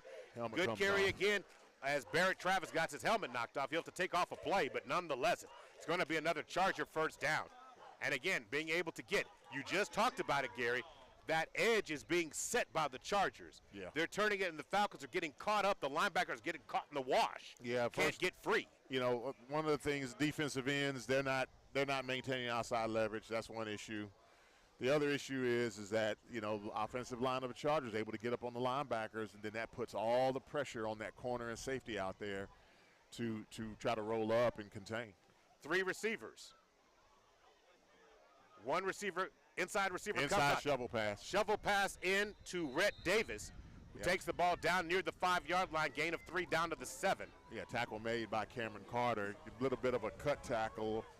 He was still able to fall forward for positive yards. Would like to see him fit him up a little bit better and kind of try to take that 4-yard gain and maybe try to set it back at a yard or 2 yards. So 4 receivers, trips to the right side. Bass and shotgun. Ball is snapped. Up, keeper. Going to keep it. Jump skip to the left, touchdown. Reverse. Faked. Jet sweep. Touchdown, 6 yards. Andy Bass. The Chargers extend the lead to 26-0, Gary. Yeah. Beautiful execution by the Chargers on that one. Yeah, no, I mean, taking nothing away from them. They're doing a really good job of executing. And, like I said, the Falcons got to figure something out. So 5:59 to go. Now the kicker lines up to the outside. He's going to shift and become the kicker, and that is, of course, Cal Welker. Going to attempt the extra point now. Temperature beginning to fall nicely. It's actually 88 degrees outside. Yeah. Feeling pretty good with that breeze. Kick is up and through the uprights. And the score is now 27-0. Time for us to take a break. We'll be right back. You're listening to Millwood Falcon Football, brought to you by SSM Health at St. Anthony and Love's Travel Stops and Country Stores. At OG&E, when severe storms strike, our crews get to work. But did you know that every day, rain or shine, we're striking the perfect balance of reliable, affordable energy sources to keep your costs low and your power on, so homework gets done and business goes uninterrupted. It's our duty to power your every day and every night, because your storms are our storms. Your home is our home, and together we energize life. KRNP, K221FQ, Oklahoma City. The all-new Heart and Soul 92.1 and 1140, a Ferry Broadcasting Station.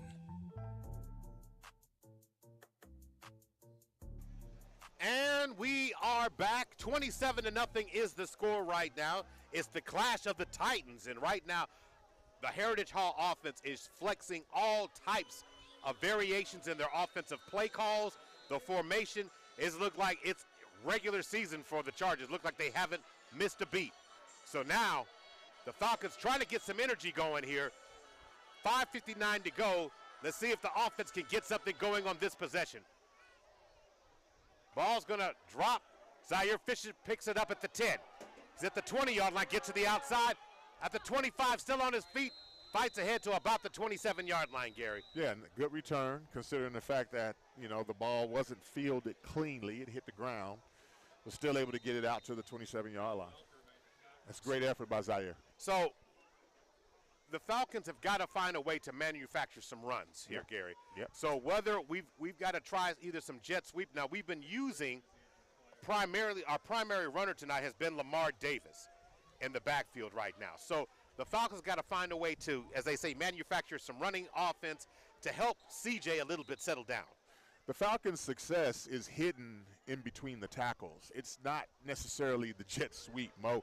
The reason why is because if you look at what Heritage Hall's been doing with the 3-3 stack, they're bringing the pressure from the outside instead of, and because no one is even thinking about running, in between the tackles, and that's where the opportunities are. Look at where the alignment is. So getting the ball to Davis again. A flag is thrown on the play. Ball across the 15-yard line, but I think it's coming back. It's going to be holding on the Falcons on this one. 5:46 to go, and it is holding. So the ball is officially going to move back inside the 20-yard line now. It's going to be first down and long, or they might decline it. Let's see here what Coach Brogert decides to do. The defense has been strong. Now, Gary, it's interesting you mentioned that not to get to they haven't been able to, the Falcons' inability to execute a jet sweep because of the way the Charger defense is playing. Yeah. I would argue that in terms of the misdirection, it hasn't been enough to fool them. No, but truthfully, notice that the jet sweep hasn't really generated any positive gain either, unless it was like on a miss or a broken tackle. It's just not there. Look at the alignment. Look at the inside backer alignment. Look at how they're flexing they're giving them the off-tackle play. Okay, throwing the ball to the outside. Pass is going to be incomplete. CJ tried to fire it to the outside, tried to get the ball in the hands of Jade Nickens. And it looks like we have a receiver or a Falcon down in the secondary at about the 30-yard line. Can't quite tell who that is from this vantage point, Looks Gary. like Thompson or Xavier. So it looks like it could possibly be a cramp. Want to make sure we take time to go ahead and thank some of our sponsors for tonight's game. Sunbeam Family Services, OG&E, the Millwood and Richmond Foundation, First Security Bank, A-Plus Lawn Services, Big O's Pork and Dream, Chris and Christy Harrison of Heritage Funeral Home, Wing Supremes, Love Student of the Month, Super Prep, and Perry Publishing and Broadcasting Company. Hopefully he'll be able to get off on his own power.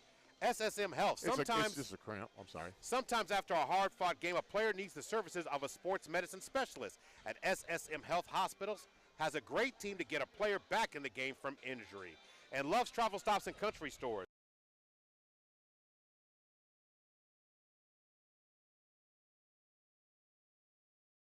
For business hours, now you can be seen 24/7 for sports injuries.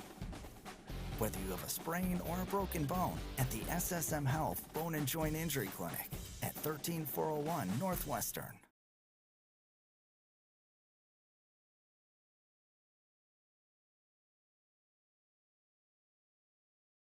The game was 91 degrees. It has really cooled off, and I expect the temperature to drop into the low 80s as the fourth quarter draws near. But right now, it's a beautiful night. It's just not pretty for the scoreboard for the Falcon fans right now as they find themselves down 27-0. But second down and 20 is what they're facing now. Got to get some of that back on this play here, Gary. Ball snap. CJ's going to fire it to the outside and trying to make a play on it, and contact's going to be made. Pass interference as the pass was intended for Chance Davis. It's going to be pass interference against Carter Counts on that one, it looks like, and looks like he's down. Yeah, there was some definite contact there. I mean, like heavy contact. Hope both of those guys are okay. Looks like the coaching staffs are kind of. Here come the trainers. Yeah, as Counts gathering himself to get off, and it more than likely is a cramp. I think that's going to be one of the most common injuries we see this weekend. Remember, this weekend you can listen to the Power Bowl played on this coming Saturday. Kickoff is at 1 o'clock, but pregame starts at 12:30. Jay Swick and Dylan Tribble will be on the call. You can listen to that game on CBS Sports Radio 105.3. Pregame starts at 12:30. The Power Bowl, Douglas versus Star Spencer later on this week. College football starts off, Gary. Are you ready for all the football that you can consume this weekend? Yeah, I'm actually taking a trip down to Tyler, Texas to watch John Tyler, or Tyler High School, play against Tyler Legacy, formerly known as Tyler Lee. In East Texas, the town of Tyler will have about 30,000 at that high school game, and then I'll come back and watch some college on Saturday. I got you on that. So as it stands right now, the Falcon fans are booing heavily as they picked up the flag. So now it's 3rd down and 20. After a discussion, that was a bad huddle for the Falcons. 4 receivers now. CJ's going to have to put it up. They want to set up a screen pass, and they got it.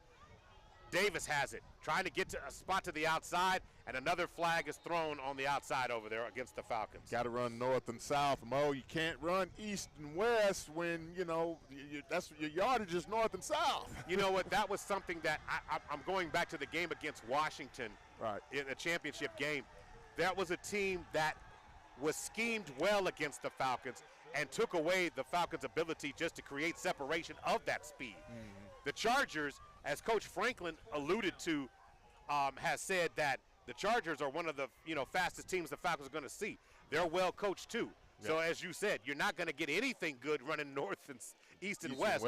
You got to get north and south. And on top of that, you have to be okay with 3-4 yards a clip and just say, hey, you know what? I need to put my chin strap on a little tighter.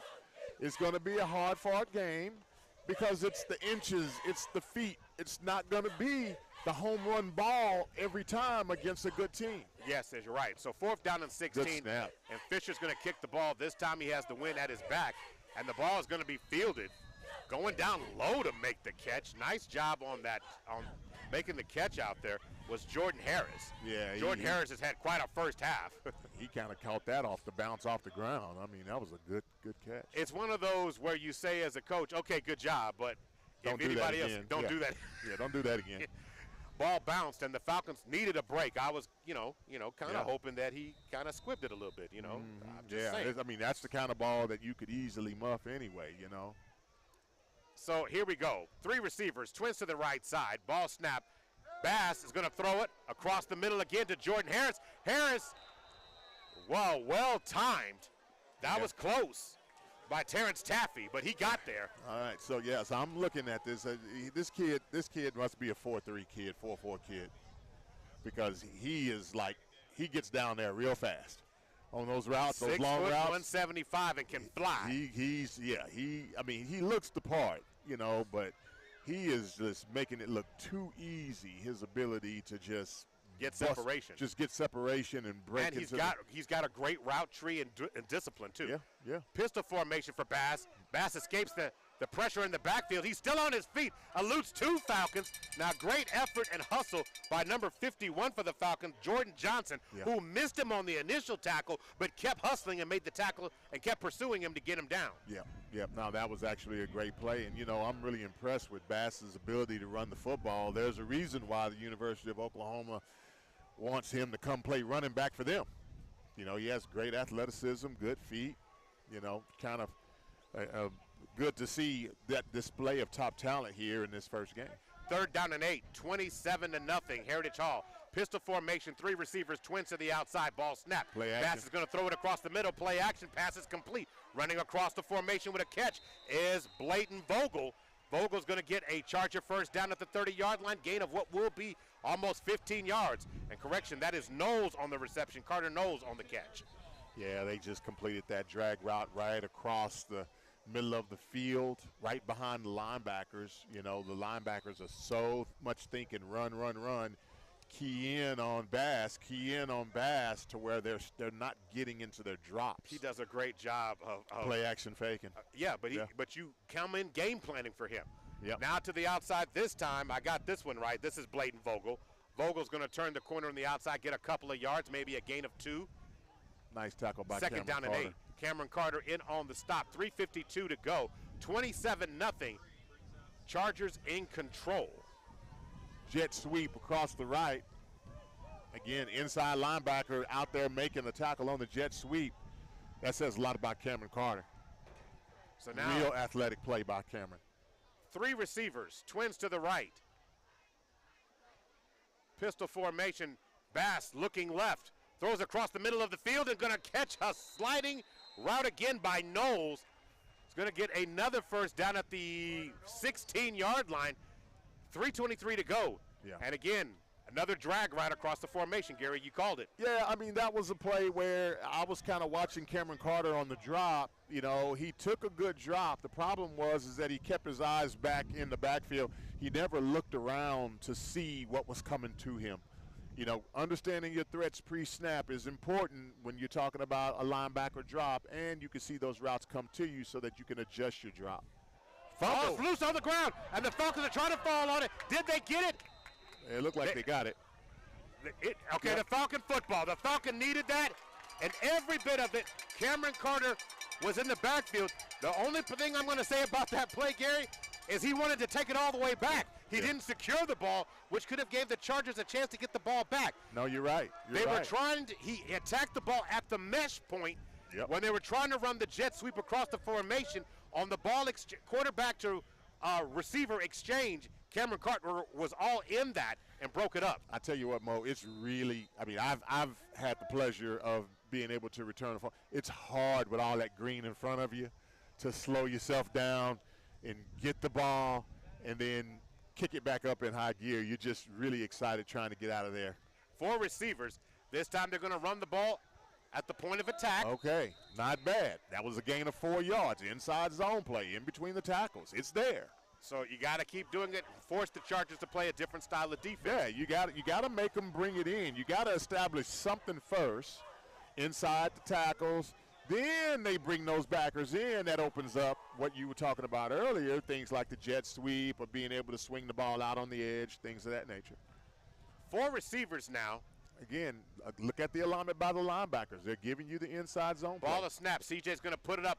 Looking across the middle. The receiver slipped. Got a flag throw down. it across the middle of the field. Pass intended for broken up. Jaden Nickens. Pass incomplete. 2nd down. Is there a flag on the play? Yeah, there was a flag on the play. Looked like it comes from the place where they call holding.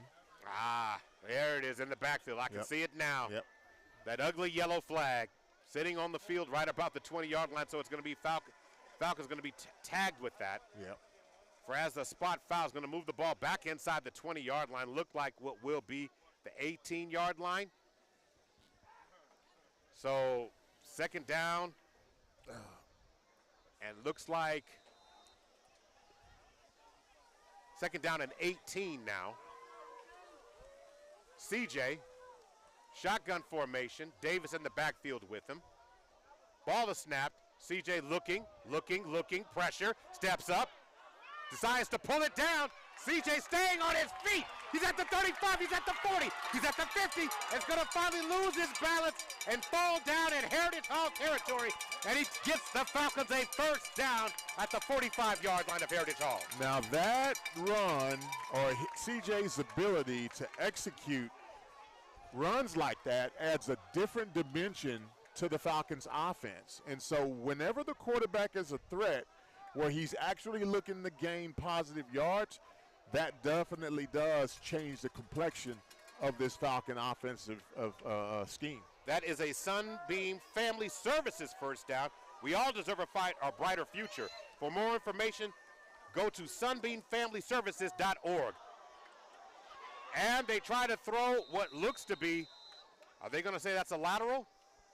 It was. It was a lateral. It was a lateral. Well, vantage point, Gary, I apologize. Standing point from where we are in the stands always doesn't look clearly. Yeah. But nonetheless, it's going to be a lateral, so it's going to be a loss on the play. So second down and 12, 1:38 to go. This time check is being brought to you by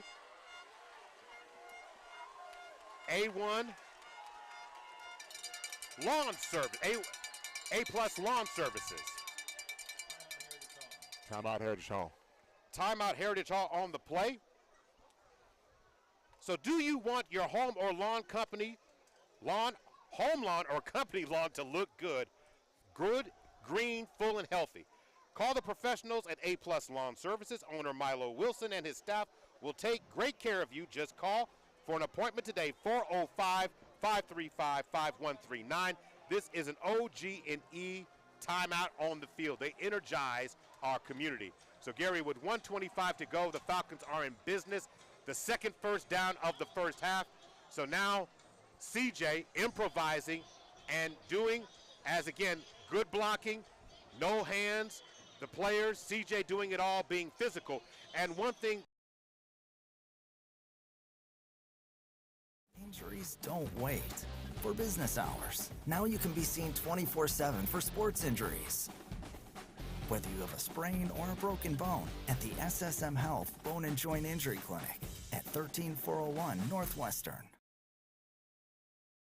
Down in that game against, I think it's Sequoia Tahlequah in that game last year. And, you know, when you think about the great Millwood Falcon quarterbacks, they all had that element to their overall game. They were all extremely athletic and would make plays with their feet. Last year, it would have been a little early for CJ to do that as a freshman, and so when Coach made the comment about, hey, the lights came on and he started making that decision, kind of hoping that he would take that next step this year. Pump fake, going to throw the 9 route to the outside. Oh, that should have been a pass interference. Contact is made. Jaden Nickens went up to make the play. It's going to be pass interference. Now, it's not a spot foul here at high school, but it will be a Falcon first down somewhere around the 30-yard line, Gary. Did you see that ball? Beautifully thrown ball. The only thing that I would say, coaching point, is that Jay Nick ran the go route, but the problem is that Jay Nick gave up his box. The box is the space between the numbers and the sideline. So as a receiver on the go route, you have to bend your route back towards the numbers so that when that ball is dropped in the box, you can actually fade away from the defender and give you room to work. Also expands the window for the quarterback to make the throw. Yes, it does. But instead, because Jay Nick ran to the sideline, there wasn't much room for CJ to really put the ball there. 4 receivers, trips to the side. Jaden Nickens, not Jaden Nickens, this is Xavier Thompson, going to throw the ball to the outside this time. CJ kind of went early on that pass. Again, he had receivers open, Gary, on the other side. He just went too fast on that one. Minute 12 to go before the end of the first half. 27-0 is the score. Chargers on top. Yeah, it was almost as if that play was called a one-on-one matchup and just wanted to go. You know, and let me tell you, the go routes, those plays really should be more like a jump ball situation, where you take the athletic advantage of a player, whether it be Bubba Davis or whether it be Xavier Thompson or whether it be Jaden Nickens, and you put that ball on the roof and you have them go up and get it, as opposed to them just letting everybody run under it. Okay, some confusion now between I guess, on the play execution overall. The Falcons, the offensive line and the quarterback were not on the same page in terms of how it goes. But it all started initially because the running back was not correctly where CJ thought he should be, Anthony Keys was. So communication, you got to get these moments mastered. This is game one. This is something you got to get better at. But now it's setting up 2nd down and 16 when it's 12 to go. Heritage Hall showing blitz. They faked it. Going to throw to the outside, and Chance Davis, not a chance to make the play. Counts on the defense that time. Davis had a chance. CJ put it. It was catchable, but it's 3rd down and 16 right now. Again, and that's the inexperience as well as Davis. That ball, he's got to remember, hey, you're 6'2", you can dunk a basketball, which means you jump up, get your hand length is up to 10 feet. He kind of faded away from the ball instead of coming back to it, and that's the difference between making a play and not making a play when that defender is there to get a hand in. So 4 receivers now. Trips to the left side. CJ, with 2 seconds on the play clock, gets it up. Going to fire to the outside. Catch is made by Thompson. Thompson going to squirt down inside the 20-yard line, hit the Jets, and it's going to make it a makeable 4th down and short yardage. It's going to be 4th down and about 2, Gary. Hey, that was a great play by Thompson. He had no blockers over there. There were 4 Heritage Hall defenders. He just basically made up his mind that he was going to go for it. He extended the ball. I thought he might have gotten past the 1st down marker with the ball before stepping out of bounds. They didn't see it. The officials didn't see it that way. So 3 receivers make that, check that. Okay, we got diamond formation for the first time tonight. And notice the adjustment by Heritage Hall. Heritage Hall with more down linemen, and CJ lunges forward. It looks like it's going to be enough for another Falcon 1st down, sponsored by Sunbeam. I think that's a play that you, Mo, as a broadcaster would love, because you can't stand. Don't go there, Gary.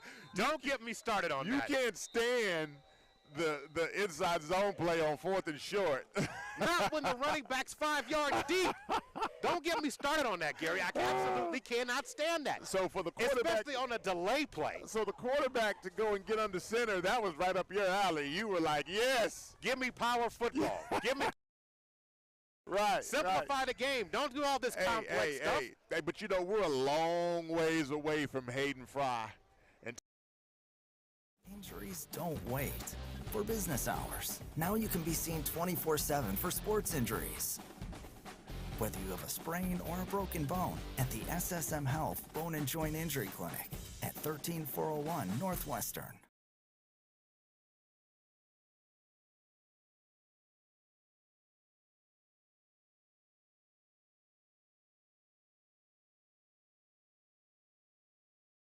Under center and hit you in the mouth and let you know they're there, Well, no, and I understand that's just facet, but there's elements and areas of the game to utilize that type of formation every now and then. Right. I'm just saying, I understand the flash and pass. I do. That's where we are. That's how the NFL, we can't pay running backs. We can't do anything. I understand that part of the game. 4 receivers, trip to the outside.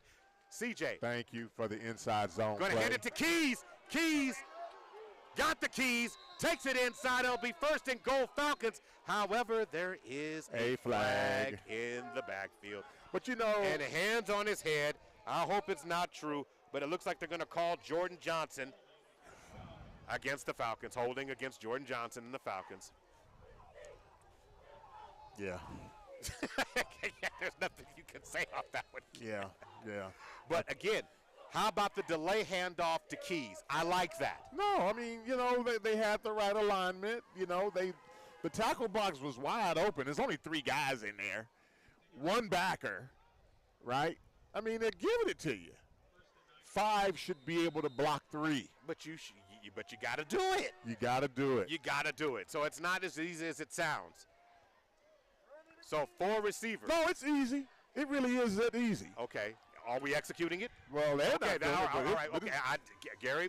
All right. Okay, there you go again with that simple math stuff. CJ ball fakes pressure, steps up, and he stays up on his feet. And is going to be brought down by a host of Chargers. Yeah. 17 seconds. The Falcons have one timeout left. And that was a play where, okay, the 10 seconds on the clock, 8 seconds on the clock. CJ has to see himself as a weapon. 3 seconds on the clock. Timeout, Falcons called a timeout. Yeah. As I was saying, CJ has to see himself as a weapon. He was able to get out there and escape, but he stayed with the pass game when he had nothing but real estate in front of him. Even if it was one or two guys there, he's athletic enough to beat a guy one-on-one, maybe even two. We just saw him go 60. So, again, that was another opportunity for him to pull the ball down, go be a good athlete, and make something happen with his feet. And when he gets that in his mind, when he recognizes, and this is just the maturation of a young player, when he realizes that, hey, I'm 6'2", I'm 185 pounds, I'm running by people, I got to see myself as a threat offensively so that I can bring more to my game than just being able to throw a pretty football. Yeah, I mean, Gary, you're absolutely right. But this comes into him understanding what kind of players he has around him. Last year, you had guys like Ricky Hunt. Yeah. You had guys who were going to block downfield better, like William Mays. You had guys who were experienced in the position. Right now, it's like you said, Gary, sometimes it's not all the big plays. Sometimes it's those small little things. Get the 3-4 yards and get another play off. And that's maturity for the entire team, right? I mean, they all need to be thinking in terms of, I got 3 yards in me. I can block long enough to get 3 yards. I can carry the ball for 3 yards. And when they get that in their mind, what they can do and what they believe they can do, this team's going to be unstoppable. All right. 4 receivers going to put it up. Pressure being split 2 defenders. Steps up, fires it across the middle. Makes a good throw and a drop. And Thompson drops it. Had a chance to make a play at the end of the first half, but he drops it. So at the end of the first half, the score is 27-0. Clash of the Titans. And all the momentum belongs to the Chargers. The Millwood and Richmond Foundation halftime reports coming up next. Don't go anywhere. This is Millwood Falcon football, brought to you by SSM Health at St. Anthony and Love's Travel Stops and Country Stores. We'll be right back.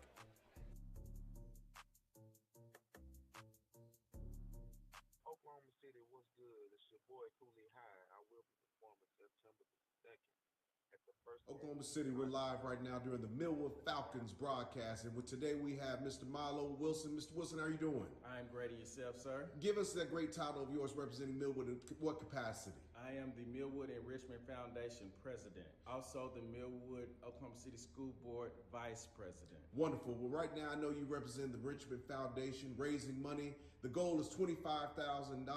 Tell me, what is that $25,000 going to go towards? I'm going to make you a promise. Each dollar that we raise will go towards our scholarships, towards our students, as well as our teacher needs. Well, if they would like to make a donation of any kind, where should they go right now? Right now, Cash App Millwood Enrich OKC. That is Millwood Enrich OKC, MILLWOOD ENRICH OKC. Wonderful, and we look forward to seeing everyone reach that $25,000 goal, and you have a great day. 1303. That's 323-1303. Get ready to raise it to the roof as Daz Band hits the stage at Rock and Brews Casino Bremen on Saturday, September 9th. Free outdoor concert and bring your own chairs. Following the concert, join us for the after party. Plus, play with your Players Club card for a chance at $200 hot seats every 30 minutes from 10 p.m. to midnight. So don't miss Daz Band Saturday, September 9th at Rock and Brews Casino Bremen on I-35 at exit 231. Gates open at 6 p.m. Show starts at 8. You must be 18 and older to enter. Don't settle for bumps, ingrowns, and itch due to dry skin. Venus for Pubic Hair and Skin is here with the only razor and regimen specifically designed for your pubic area, featuring a razor with a patented irritation defense bar and skincare regimen that is dermatologist and gynecologist tested. Venus helps protect your pubic skin from shave irritation. Visit GilletteVenus.com to learn more about our full regimen of products. Discover credit cards automatically double all the cash back you earn at the end of your first year, which means... Wait, hold up. Question for the audio engineer. Go ahead. Did I read that right? Discover automatically doubles all your cash back? Yeah, that's what the script says. So if I get a Discover card right now, I can earn twice the cash back. Apparently. Wait! Unlimited first-year cash back match. Only from Discover. See terms and learn more at discover.com/match. Planning ahead makes dreams happen. Eating healthy, exercising, avoiding tobacco, drugs, and alcohol. All good things when you're planning to start a family. Take a multivitamin with folic acid every day. And use birth control until you're ready to have a baby. See a healthcare provider as soon as you think you are pregnant. Planning ahead makes dreams come true. Preparing for a lifetime starts today. Visit iio.health.ok.gov. Wendy's new breakfast 2 for $3 Biggie Bundles let you create your own delicious combo. Choose from a sausage biscuit, egg and cheese biscuit, small seasoned potatoes, and a medium hot coffee. But it's obvious which combo's the best. Sausage biscuit and small seasoned potatoes. Well, maybe it's the fresh cracked egg and cheese biscuit with a medium hot coffee. Or 2 savory sausage biscuits. Whichever you pick, you can't go wrong. Choose wisely. Choose Wendy's new 2 for $3 Biggie Bundles. Limited time only. U.S. price and participation may vary. Not valid in a combo. Single item at regular price. It's the Ricky Smiley Morning Show. All right, y'all, Friday on the Ricky Smiley Morning Show, it's that time to see who's going to win the Dollar Tree prize pack in Battle of the Sexes.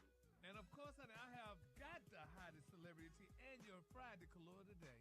And we're going to kick off the Labor Day weekend with a special Jolline Chicken and Waffle Mix. Man, do not miss it Friday on the Ricky Smiley Morning Show. It's the Ricky Smiley Morning Show. It's the Ricky Smiley Morning Show. All right, y'all, Friday on the Ricky Smiley Morning Show, it's that time to see who's going to win the Dollar Tree prize pack in Battle of the Sexes. And of course, honey, I have got the hottest celebrity and your Friday color today. And we're going to kick off the Labor Day weekend with a special Jolline Chicken and Waffle Mix. Man, do not miss it Friday on the Ricky Smiley Morning Show. It's the Ricky Smiley Morning Show. When you switch to Boost Mobile, you can get a free Samsung Galaxy A23 5G and a pretty powerful way to get after it. Like me, Tusi, a man who fell in love with music and fell on hard times. From writing songs in my room to sitting on top of the charts. All because I made poetry out of pain and always knew I'd be on the stage singing your favorite song. Switch to Boost and get a free Samsung Galaxy A23 5G phone on America's largest 5G networks. Boost Mobile. Get after it. New customers only. Taxes extra. 1 device per line. 5G not available everywhere. Other restrictions apply.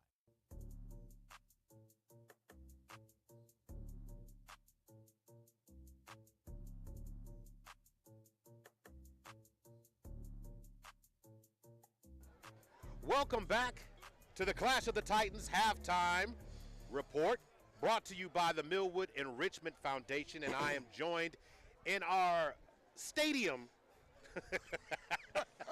bleacher press box area with 2 members of the Millwood Enrichment Foundation. We have the school board president, Pastor Hunt, who is here with me, and also we have Trina Washington, both of them representing tonight the Millwood Enrichment Foundation. Guys, how you doing this evening? Doing wonderful, sir. Doing wonderful. Absolutely. Okay. Okay, Trina, I got to get you some more volume. Can you say that again? Absolutely. We're doing really there good. We here. go. There we really go. Good. Can't have you being soft. They're gonna say that I'm mistreating you. So I don't want to do that to you. So guys, the Enrichment Foundation is designed to help Millwood students. Describe to everyone what this foundation is, and please tell folks how they can get and be a part of and helping the Falcon students. Absolutely, absolutely. Well, first of all, our purpose is to afford our Falcon family the opportunity to fly high, okay? While being standards and setting the standards, setting our goals for our kids, demonstrating a unity, honesty, integrity, while supporting our teachers and students.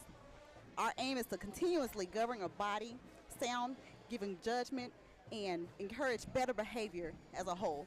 Whatever we can do, we will do.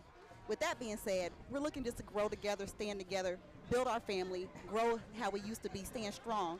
They can come to our website, MillwoodDEF.org, or they can go to our, we can get Cash App.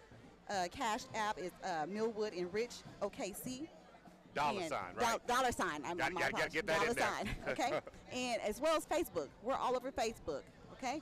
Now, thank you, Ms. Washington, for that. Pastor Hunt. Yes, sir. So, here we go. Now, here we go. We have a goal this fall for this football program that you're trying to reach. Talk to us about that goal. And, it's important to invest in our young people right now.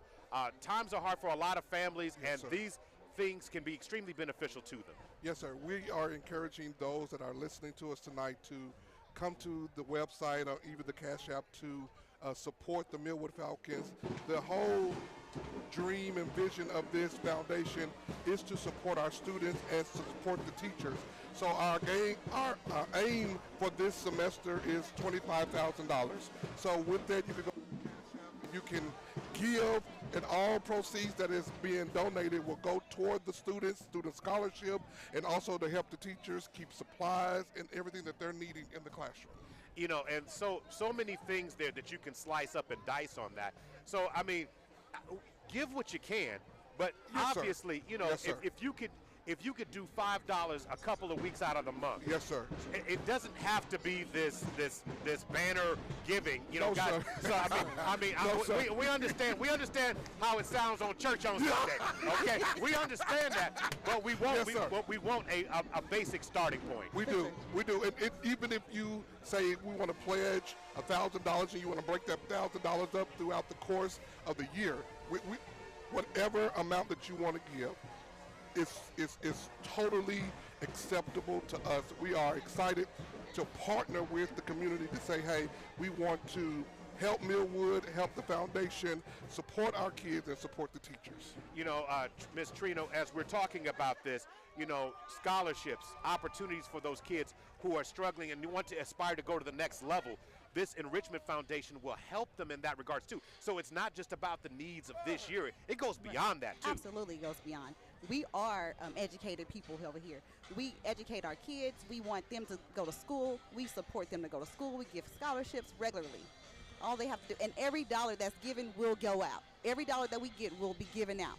In other words, there's not going to be, we're not going to see a new, I'm just using this, a new item that's being used in the sporting. We're not seeing that. This is for educational purposes. This is for education. I just want everybody to understand that. So in other words, you're not going to see a new set of jerseys coming out of this. This is for the education purposes.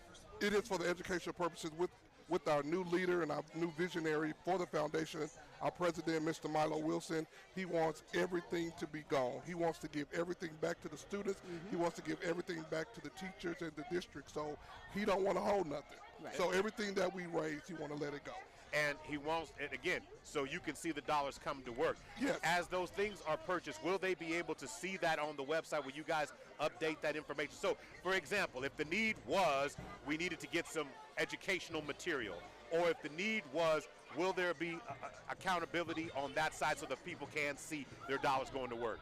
Yes, sir. They can see everything. Normally, when we give out the money, we make sure that we take pictures, we give everything that we need so people can go back and say, hey, they are really doing what they say that they're doing with this money. And it's important because everybody thinks every time you do a fundraiser, it doesn't go to the purpose it was designed for. Right. And it's unfortunate what this is, how it has grown into that. But this one is just whatever you thought it was, this isn't it. Right. This is not it. Absolutely. And I just want to say again, in order for us to help our babies, we need the community. We need these parents. We need everybody to come in together and help us help the babies.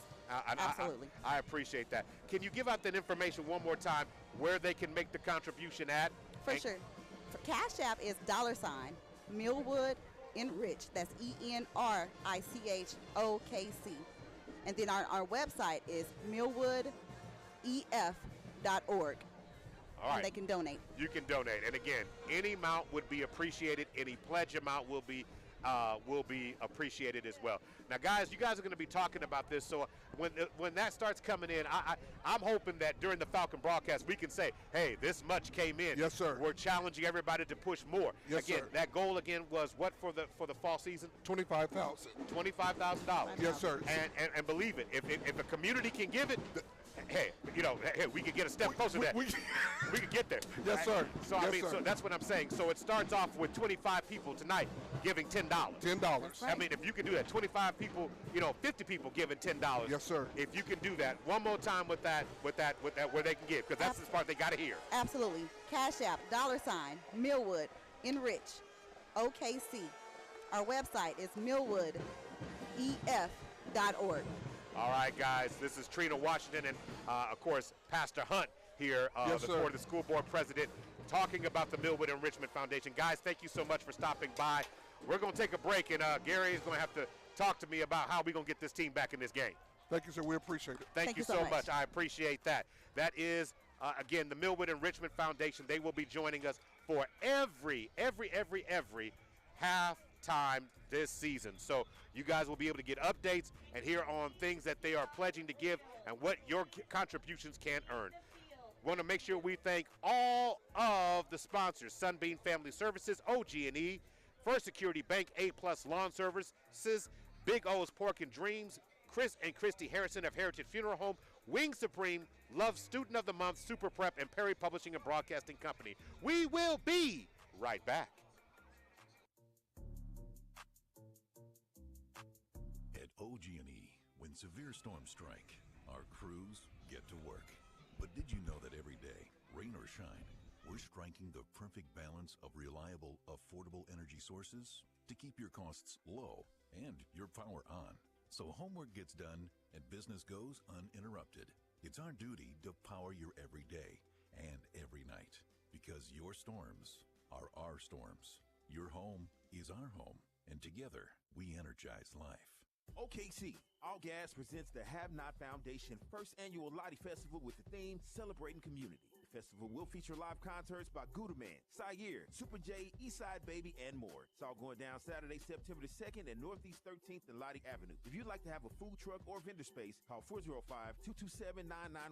That's 227-9919. Oklahoma City, do you have the #1 youth football team in the city or the state? Come claim your team's crown as the Super Prep presents the inaugural Kings of the Gridiron Classic Tournament. The Kings of the Gridiron Classic is calling for all top youth football teams from 6 years under to 10 years and under to come and compete for the crown. This is taking place Saturday and Sunday, September the 23rd and 24th at Millwood High School in Oklahoma City. The semifinals and championship games will be streamed and played live on OKC CBS Sports Radio 105.3, with a championship team from each division winning championship rings and crown of Kings of the Gridiron Classic. Register your team today at kingsofthegridironclassic.com. That's kingsofthegridironclassic.com. For more information, call 405-655-7897. That's 405-655-7897. Who would be crowned king?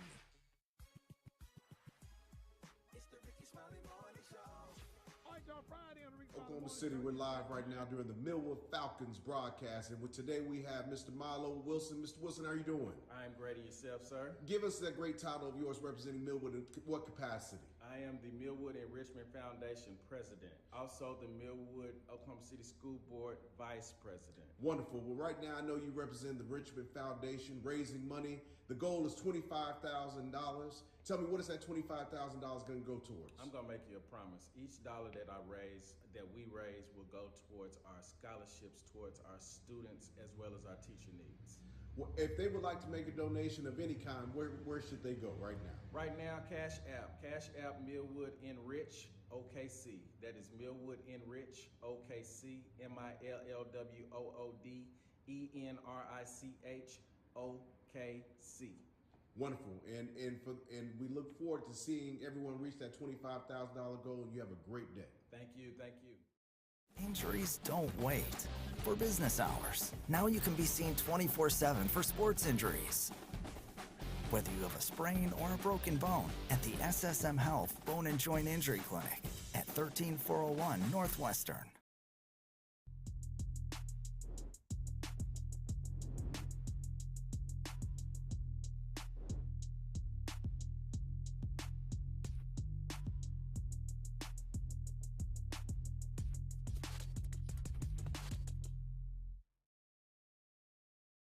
Student of the Month, Super Prep. Oklahoma City's Heart and Soul 92.1 and 1140. The Black Chronicle newspaper and Power 103.5.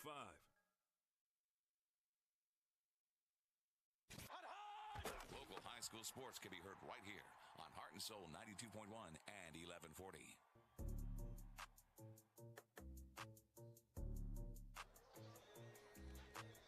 Yes, sir. Yes, sir. It's the Millwood and Richmond Foundation halftime report. Maurice Prince and Gary Woods here. Tonight's game being sponsored, of course, by SSM Health of St. Anthony and Love's Travel Stops and Country Stores. Maurice Prince and Gary Woods here. The great thing about, a 0 on the other side, Gary, which means you still have an opportunity if you can invest. They can score 27 if your defense can step up in the second half. But it starts off, Gary, by making some plays to build confidence. The Falcons showed something at the end of it on the ground game. To me, that's going to be the key of the second half. Any disagreements with that? No, I don't disagree at all, Mo. I mean, a couple of things, too.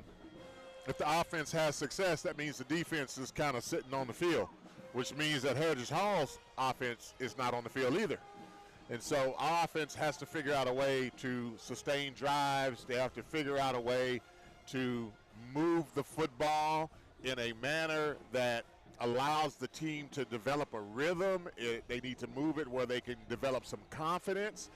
They need to decide on, hey, you know what? If we believe that running the football is a vital part of our offense, they need to invest in that. They need to figure out a way to block it up to where they can get a minimum of 3 yards per touch, whether it be through the jet sweep or inside run or trap or counter, whatever you want to call it. But they have to commit to it. Heritage Hall right now, they're flexing their defense because they've scouted Millwood. They know that Millwood has outside threats, and Jaden Nickens and Xavier Thompson and all of those receivers that we have. So they're covering that. Yeah, no. They know CJ can throw the ball. No, and then the other part, too, Mo, CJ got to run the ball, too. No, and Gary, I don't think you're saying it enough. I love what you just said. They're flexing the defense out. Yeah. They're bottling up the interior, forcing Millwood to attack in an area of the field where Millwood's not comfortable, which is right in the middle of the field. In between the tackles. In between the tackles. Yeah. Now, again, I'm not saying it from a running perspective. I'm saying from a passing route perspective as well. All the passes that we've seen CJ complete have been, to the outside in the flat area, trying to create mismatches on the outside, guys putting the ball in the hands of your playmakers. Yep. So you got to find a way to attack the middle of the field. Gary, you made this point I don't know how many times. It's 3 linemen down. It shouldn't work. 5 against 3 means that you should be able to get some positive yards. You should fall for 3 yards. Listen, Gary, all I'm saying is, and we know we live in a world where 1 and 1 ain't always 2. Yeah. So right now they got to find a way to enforce and make those math principles work. Yeah. They got to find a way to get it done. They got to find a way to get it done. As far as Heritage Hall is concerned, I don't know which way you want Andy Bass. Do you want him in the pocket or do you want him as a runner? Because each way Andy Bass has been able to do whatever he really wanted to do to be effective. Yeah. Well, I would say let's first of all start with containment. Containment meaning let's not make it so easy for him to get the edge. Heritage Hall's done an excellent job of sealing the boxing in the outside linebackers, getting up on the safeties, burning or sealing the defensive end. And so that's been there for them. And then as far as the D tackle, whether it be the shade or the 3 technique, those 2 interior tackles, those guys have to be able to control the line of scrimmage. All right, we're going to take a quick timeout. We'll be back in about 30 seconds getting you set for the second half of this game. You're listening to the Millwood Falcon broadcast. Clash of the Titans, brought to you by SSM Health at St. Anthony and Love's Travel Stops and Country Stores.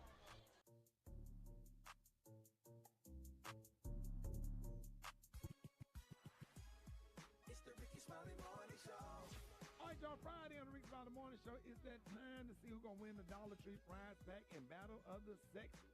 And of course, honey, I have got the hottest celebrity and your Friday color today.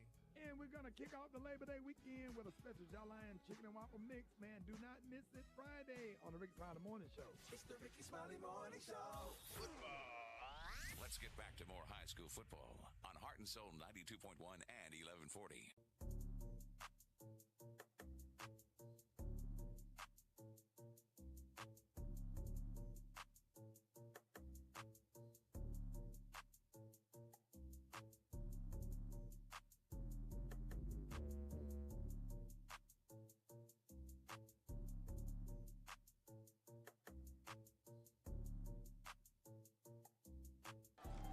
And we are back. Maurice Prince and Gary Woods getting you set for the second half of this game. And Gary, what do you think it was like in that locker room with Coach Franklin and this coaching staff? You know, when you come out, you know, these players, as he's been saying all season, the one thing he was most angry about is you're reading all these press clippings, you know, the preseason number one. Franklin has been very, very clear to me, and he's been very clear to those who will talk to him. Get that out of your mind. We have to come in with a workman mentality to get this thing going. So, that could have been a pleasant halftime for anybody. Coach is anti-social media, anti-press, anti-hearsay, anti-barbershop. Okay, he's like, hey, you know, and that's the approach that he takes. I mean, he is a person who internalizes. He thinks about what he does. He thinks about how he communicates with his players, and I understand it. I get it. It's like, you know, these kids are already inundated with distractions. So what he tries to do is he tries to boil it down. He tries to reel it all in to try to get these young men to think about. It's very Nick Saban-ish. Yeah, and there's a reason why he's so dadgum successful. And the same thing holds true for Coach Franklin. You know, you can't grow up and mature and develop young men with them hearing multiple voices and reading multiple clippings.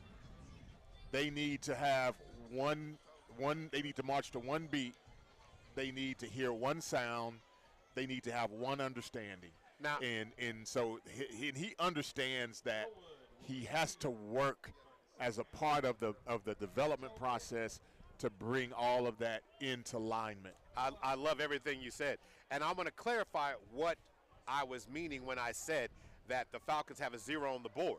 The object is not to go home with a 0 on the board when the game is over. Right. It's, you know, sometimes it's not about winning the game, it's about winning the half. Right. And to me, because the championship isn't won tonight. Yep. So this is about building. What you want to see if you're a Falcon fan is how they build back into this game. What they get the ball first to start the second half. What are you going to do with your opportunities? Right. No. And for me, it's as simple as just win one series. Running north and south. Xavier Thompson finds a crease to the inside. He's still on his dangerous. Feet. He's at the 40 and he steps out. Oh my, he stepped out at the 45-yard line. Great play by Thompson.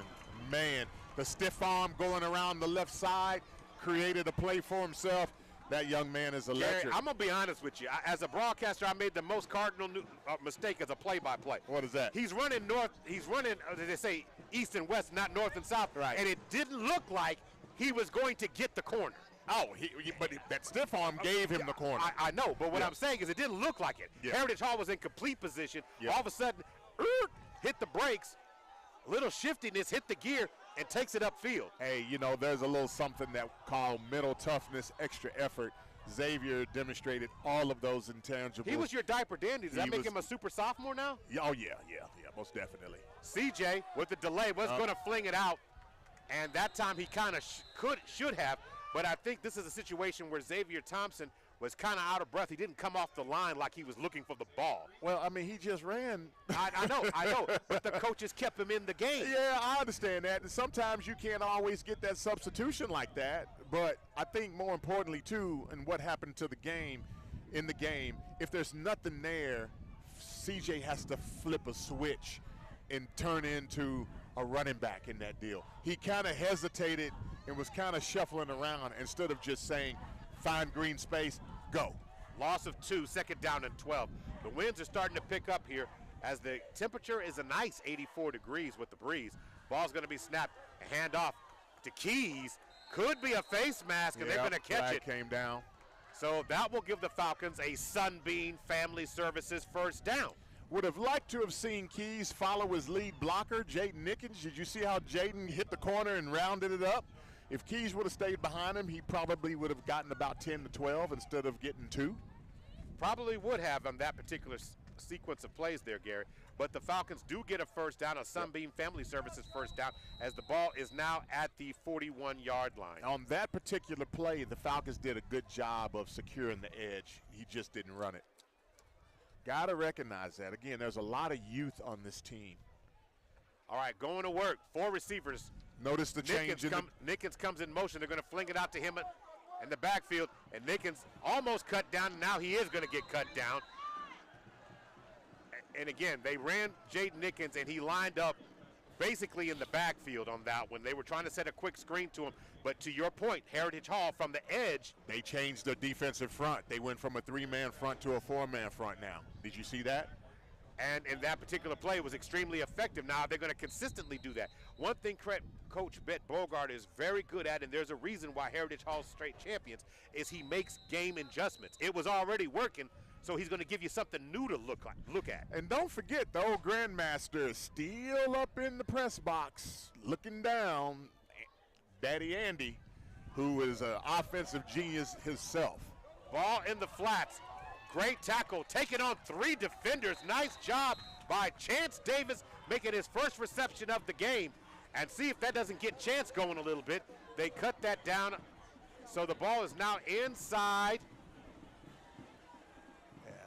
inside the 35-yard line, down to the 33. About 2. Yeah, third down and 2. So again, as you had said, Gary, just get those. Start with 3 yards. Just get those smaller yards and build into it. Yeah, just take your time, get 3 yards, move the chains. 4 receivers. Ball is snapped. Keys has it. Keys wiggles his way down to the 30-yard line, and it looks like it'll be enough for a first down. It is. Move the chains. First down, Falcons. It's a Sunbeam Family Services first down. We all deserve a brighter future. Sunbeam Family Services provides affordable and convenient mental health services for families and children. For more information, visit sunbeamfamilyservices.org. So, Gary, going to work right now. The Falcons doing a great job on this drive.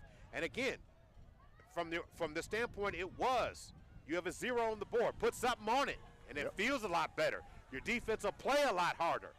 But nice job by the offense setting the tone in the second half. False start. False start. So dead ball, false start against the Falcons brings the ball back 5 yards. So it will be first down and 15 now from the 35. 8:43 to go. But you don't want to make mistakes and go backwards now, Gary. No, you don't want to do that. So here we go. 4 receivers. Trips to the right side. 3-man front. CJ. Jaden Nickens comes in. And zone read play. Or if they fake the jet sweep. Or the counter jet sweep. Now CJ goes down. CJ goes down.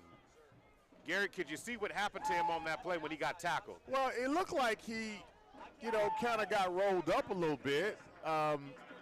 I didn't necessarily see a hard hit because he was actually tackled from behind. So CJ is down, but he's trying to sit up right now. Hope he's going to be all right, but the ball will be spotted at the 34-yard line. So we're going to take a break, and we'll be right back. You're listening to Millwood Falcon Football, brought to you by Love's Travel Stops and Country Stores and SSM Health at St. Anthony.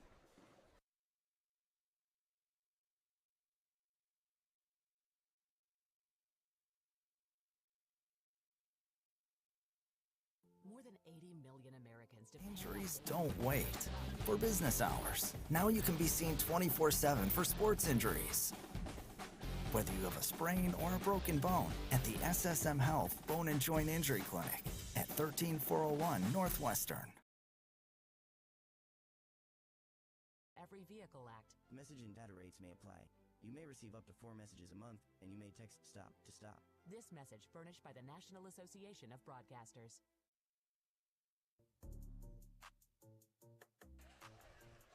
CJ was able to get off under his own power. We'll see how he ends up feeling when it's all said and done. So it's going to be second down and what will be 14 yards after that last play. Ball spotted officially at the 34-yard line. So now Josiah Wood steps in as the backup quarterback for this play. 4 receivers. Anthony Keys in the backfield. Jaden Nickens comes in motion across the formation. Ball snap. Gonna fling it over. Keys turned before he had secured the ball. So it's gonna be 3rd down and 14. Hey, the ball was well placed by Woods. He put it right in his hands. He just couldn't hold on to it. I kind of thought that they also had another option to where they could have checked it down over to Nickens. He was sitting out there on the flare, and then you had the little void inside screen there. It's like it was an either or. And you got to give opportunity for Woods to get comfortable. Right, first pass. First pass. First play. First play, right. So 4 receivers, 2 split on either side, single back, Keys in the backfield. And right now you got CJ under the tent here at the stadium. Ball is snapped. Woods looks, loses his footing, steps up. Gonna fire it across the middle. Pass incomplete. Intended for Xavier Thompson. Almost got it to him, so 4th down and 14. Tough situation, rolling right, trying to complete a route across his body. Again, your first play, you got a quick pass. The second one, you lose your footing. I mean, it's not Murphy's Law, but right now something's in effect. You got to get yourself to get a play. You're like, can I get something regular to happen on this sequence? One of my good friends, Tim Giddings, used to say, hey, you got to get a boy a chance to get lathered up a little bit. You know, he either got to make a play or take a shot. But one of those two things to help get the blood boiling, you kind of got to knock the jitters out a little bit so he can settle down and play. CJ's out of the tent, walking the sideline now, looking just fine. And before things get started, a flag on the play. It's going to be delay of game against the Falcons, and that happens. Mo, let me just take a moment. Look at Woods. No relation, but he's a good-looking son of a gun, isn't he? I mean, he's every bit of about 6'2"-ish. I mean, he looks like the real deal. I mean, he's in the same class with Turnbull. And I'm not saying this that in terms of him being a quarterback, but just his athletic build is really impressive. I mean, the future is really bright for this Millwood Falcon team. 4 receivers. Anthony Keys shifts as Woods moves him to his left hip pocket. 4th down and 19. The Falcons are going to roll with it. Woods calls for it, steps back in the pocket. In the middle of the field, steps up, fires one across the middle. Beautiful catch, goes up and makes a catch. On 4th down and 19, are you kidding me? The Falcons converting. Excellent throw by Woods on the money. Put it where no one else could get to it. Over the middle. Over the middle, yeah. Something that we have not seen successfully so far. And he threw it in double coverage, but J. Nick made a play. And well, 4th down and 19, you need it. I said, what would happen if he had time in the pocket? So he had time enough, yeah. He had time enough to fire it across the middle, and he showed some power on that throw too, Gary. Yeah, he did. 3 receivers, twins to the right side. Xavier Thompson comes across the middle. Oh, nifty move by Xavier. He hits plants the ground, cuts inside the 10-yard line. Nice play on the jet sweep by Xavier Thompson. Great call by Coach Batson on that one. Yeah, he did a nice little rat to the tat-tat, cut it back up, add some additional yards, finished off his run. Excellent effort by Xavier Thompson. 2nd down and 1. 3rd quarter, 7:06 to go. Chargers in control, 27-0. Backup quarterback in the game, and the Falcons are still driving. Xavier Thompson shifts, and so does Keys in the backfield. 2 receivers split. Jaden Nickens on the left side. Could it be a corner route? Ball fake. In there. They're going to give it to Keys, and Keys drives it down inside the 5-yard line. That's a good run. 1st and goal. It's a Sunbeam Family Services 1st down for the Falcons. 1st and goal for them. Hey, running the football. In between the tackles, making some good things happen. It's amazing how when you commit yourself to the run, how that whole thing opens up. Yeah, it creates an identity for you. So Keys, single back, 3 receivers. Jaden Nickens setting up for what looks to be a corner route. And they're going to go up the middle into the end zone. Touchdown Falcons. It's going to be a First Security Bank touchdown for the Falcons.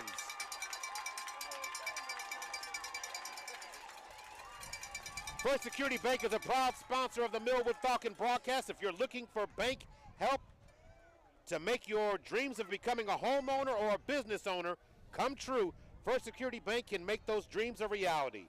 First Security Bank is a member FDIC, an African-American owned bank. That's where I bank. And nice job 3-yard touchdown run from Anthony Keys for the touchdown. Good downhill run by Keys. So the Falcons are going to go for 2. Looks like they're about to run the Wild Falcon this time, and it looks like in the backfield is Lamar Davis. Yep. 3 seconds. Look like there's some confusion. And they're going to run out of time. Run out of time. Delay a game. Delay a game. I'm surprised the coaching staff, well, you don't really want to burn a timeout there, I guess. No, but you don't. You know, everybody needed to be on the same page, though, Gary. Yeah, you do. Well, regular offense should be coming back in the game now that they're backing up 5. But I guess he's going to stay with it. And really don't know. I thought the call was in early enough, so now it's 19 seconds on the play clock. So the ball now is officially at the 8-yard line. Keys lines up as a tight end on the left side. 3 receivers. Ball's going to be snapped to Keys. He's going to throw it, and he does, high up in the air, and it's going to be caught. Chance Davis conversion. Converts the 2-point. Nice drive by the Falcons. Opening possession. And Gary, that's Chance Davis's first catch.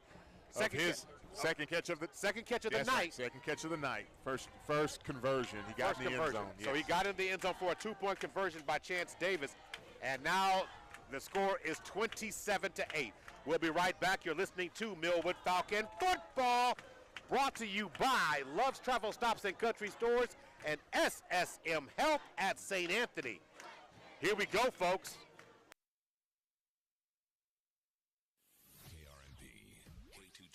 Oklahoma City.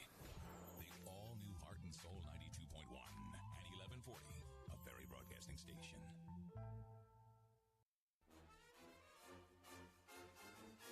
The Lions fell in overtime to the Pioneers of Mid-America Nazarene, 24-21.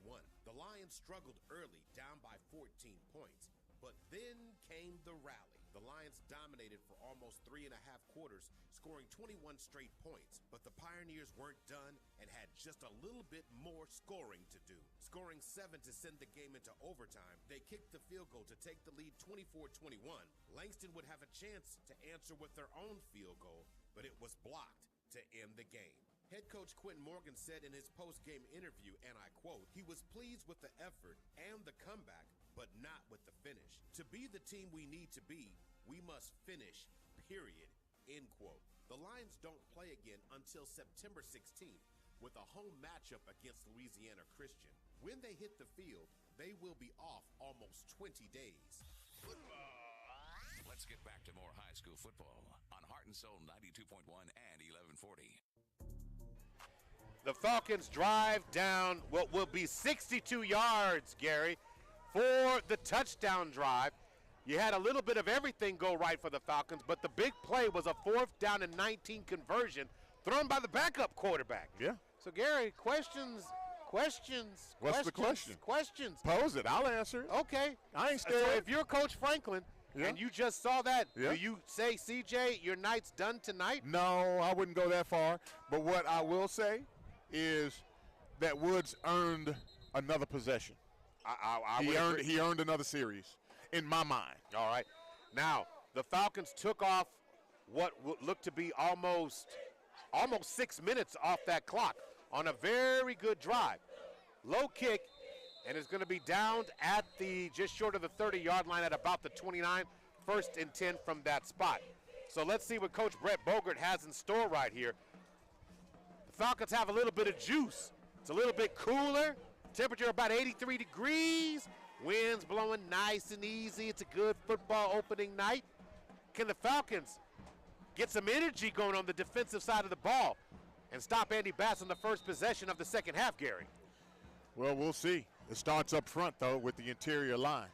3 receivers, twins to the right side. Bass is going to hand the ball off and finding a big gap to start off the drive. Jeez Louise. Barrett Travis drive I don't know, a Mack truck through that hole. Well, we got a couple of things happening. Number one, the interior lineman, he's swinging. Now Chargers are picking up tempo. Go ahead, finish your point, but they're picking up tempo. The interior line, they're not staying on their gaps. Going to throw the ball to the outside. Good job by the corners, setting the edge, forcing that receiver to turn up into the safety. But there is a flag thrown in the secondary. Hopefully it's in the area for illegal block against the Chargers. Let's see if I'm right. Cameron Carter's down.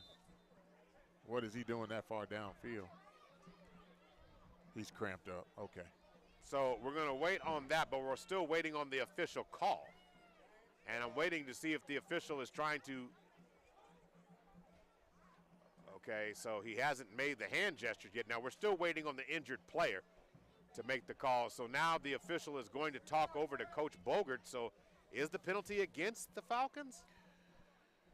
But yet the Charger offense is sitting back. So here we go. Oh. So it's a legal substitution against the Falcons. Oh, wow. Okay. So that penalty will move the ball beyond the 40-yard line, the original starting position. Carter's able to get off. Yeah, he's just obviously cramped up. Yeah, he's cramped up. He just needs to. Pickle juice. The 2 P's, pickle juice and Pedialyte. That works. Yeah, it works. Works like a charm. Hey, man, I had one person tell me at one time what you do is you give the football players, you go ahead and get a whole tub of Gatorade.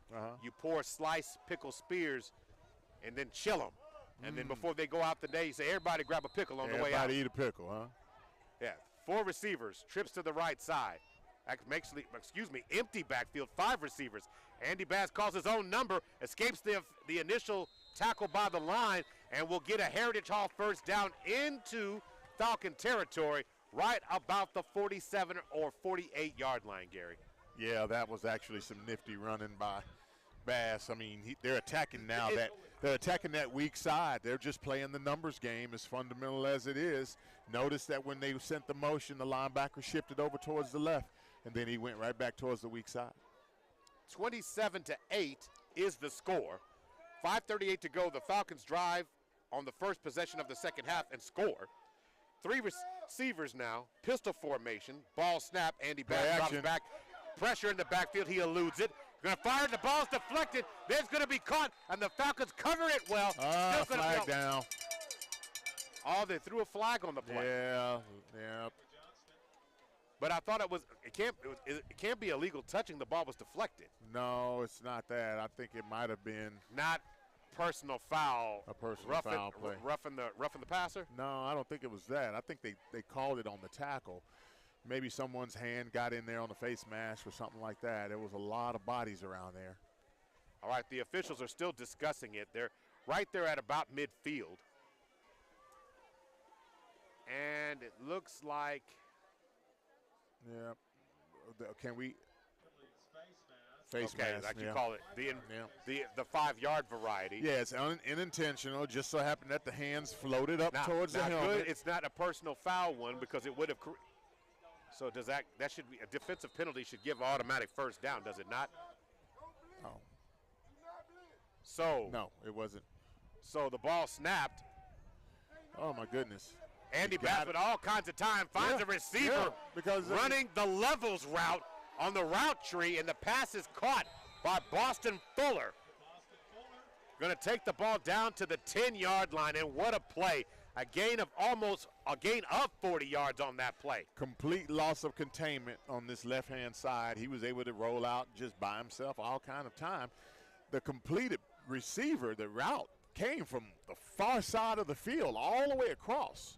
So, again, that just, indicative of there being no pressure whatsoever on the quarterback. 4 receivers, trips to the left side, single back. Bass gets it. Calls it his own number right up the middle. Touchdown. And fights his way into the end zone for a touchdown. Yep. Andy Bass answers the Falcon touchdown drive of their own. Yeah, I mean, well executed downhill run by Bass. I mean, he's showing, why he's going to the University of Oklahoma. So Bass, with his second TD run of the night, he had a 6-yard a 6-yard TD run earlier. Then he had this 10-yard run. but he's been, you know, he threw the other 2 passes, Gary. I mean, excuse me, so I'm sorry, let me get this wrong. That is their 5th touchdown of the night. He has 2 running and 3 passing. Yes. So, and think about this, Mo. As far as run game is concerned, who else has really been, you know, responsible for the ground game for Heritage Hall? It's Barrett Travis, but he doesn't have the plays that Andy Bass does. Right. So the score now takes a turn, 34-8, as the Chargers answer on the ensuing possession. We'll be right back. You're listening to the Millwood Falcon broadcast, brought to you by SSM Health at St. Anthony and Love's Travel Stops and Country Stores. We'll be right back. OKC, All Gas presents the Have Not Foundation first annual Lottie Festival with the theme Celebrating Community. The festival will feature live concerts by Goudaman, Sayer, Super J, Eastside Baby, and more. It's all going down Saturday, September the 2nd at Northeast 13th and Lottie Avenue. If you'd like to have a food truck or vendor space, call 405-227-9919. That's 227-9919. Injuries don't wait. For business Gary, hours, again, now you can be seen Heritage Hall has 24/7 just been for sports special injuries. tonight. Andy Bass Whether you have a manufacturing sprain the drive, or a broken that bone, big at 40-yard the pass SSM Health Bone play and across Joint the Injury formation Clinic when at he had all time to 13401 Boston. Northwestern. Dissected the defense. If you take this, he'll give it. If you give him the time, he'll.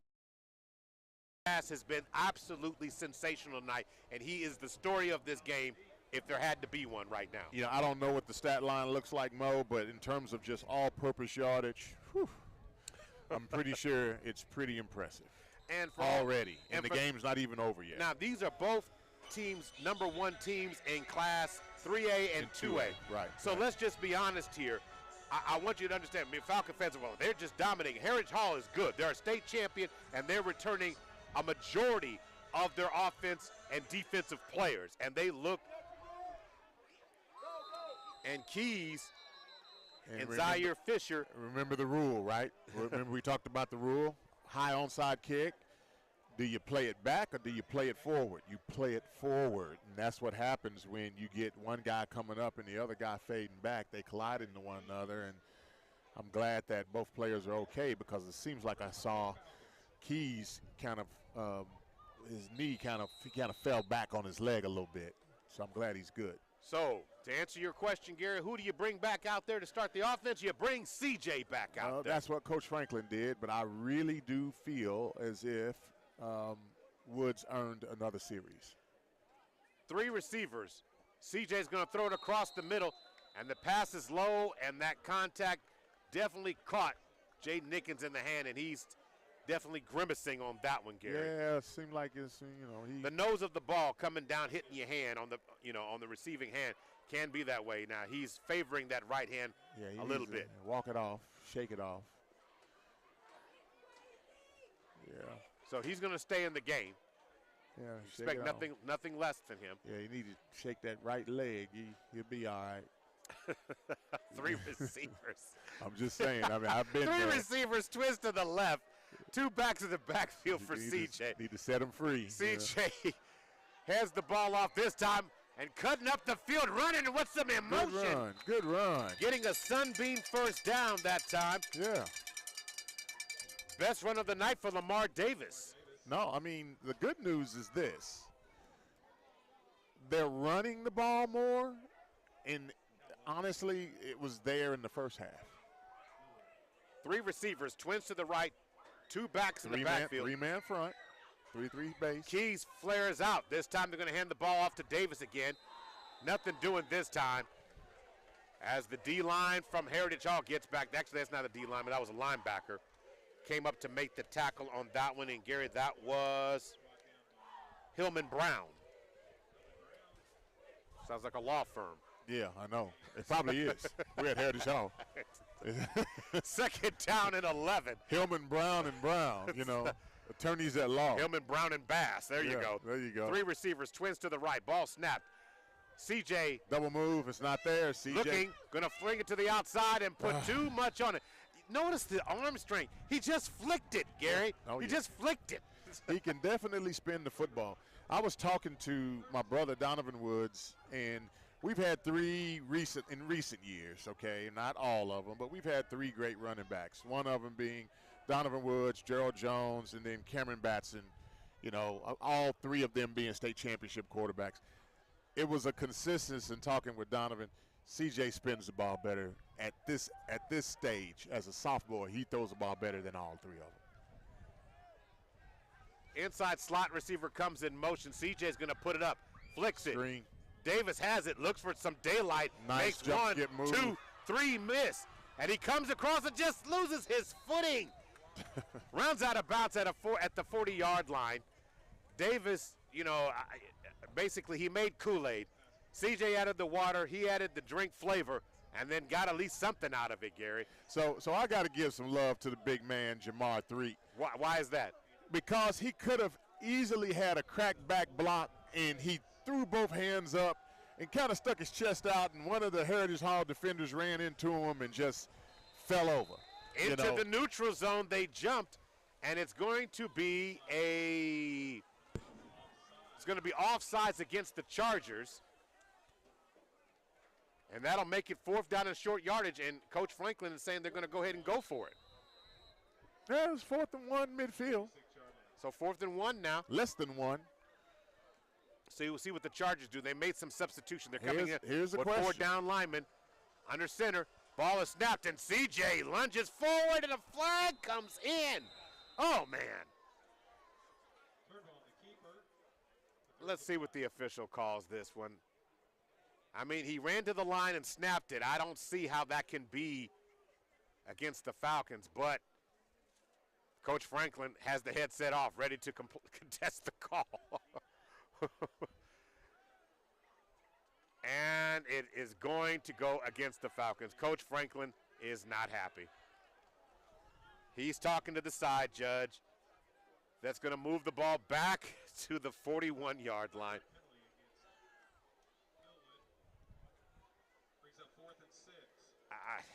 That's a tough call there, Gary. I just didn't see it like that. I just didn't. Well. And again, it's not to be a homer or anything, but it just didn't look right. I mean, they said he came up, he snapped the ball. So unless you're saying the center, somebody else moved before that took place, Pistol formation, 3 receivers, twins to the outside. CJ's going to put it up, pressure up the middle. It's 4th down. He fires it low and outside, pass incomplete, intended for Jaden Nickens. Turnover on down this Heritage Hall ball. Yeah.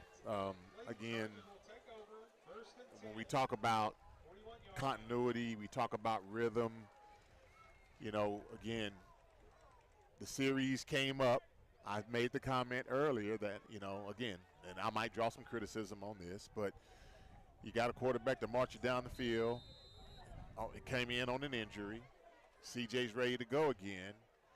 I thought the young man Woods earned another series. That's and not saying that anything would have happened, but I would have liked to have seen. Bass throws on the 9 route. That should have been a pass interference, but the pass is incomplete. I'm going to tell you now, that was a nice, smooth push-off by Jordan Harris. Yeah. He really did shove Zaire Fisher. But no, that was Taffy, Michael Taffy. Oh, it was Taffy? Okay. Yeah, and you're right. I mean, was it Michael or Terrence? I think it's Terrence Taffy. Terrence Taffy, yeah. Well, Terrence did an excellent job of stacking the receiver. And, you know, and it forces the receiver to have to, like, get some kind of separation, which forces the offensive pass interference call. Right, but the point was there was a push-off there by Davis. Now, Davis sets up. They're going to run the screen to the outside, and that pass is going to be killed. Oh, big time hit by Franklin. Franklin coming up. Good play by Franklin. That's the way a corner is supposed to come up and lay the wood, baby. You say hello. 3rd down and 8 now. 1:55 to go. Now, one thing is clearly here, Gary, regardless of the outcome, the Falcons have played better football. In the second half, In the second half. If you look at it from that standpoint, it's 8-8. It's 8-7. They didn't 8-7 in the second half of this game. So right now, 3 receivers. Pistol formation for Bass.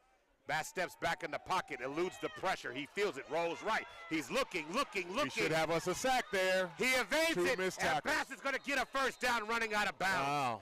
2 missed tackles. Look at the escapability of this guy. I mean. Yep, two missed tackles. Listen, and I'm going to get criticism for this. I know Jesus turned water into wine, but Andy Bass did the same thing on that play. Yeah, he did. I mean, in not taking anything away from I'm just saying the he did. I know it's a tough one. I'm going to get hurt. I'm going to get hit for that one. He did it. He did it. 3 receivers, twins to the outside. Bass and shotgun formation.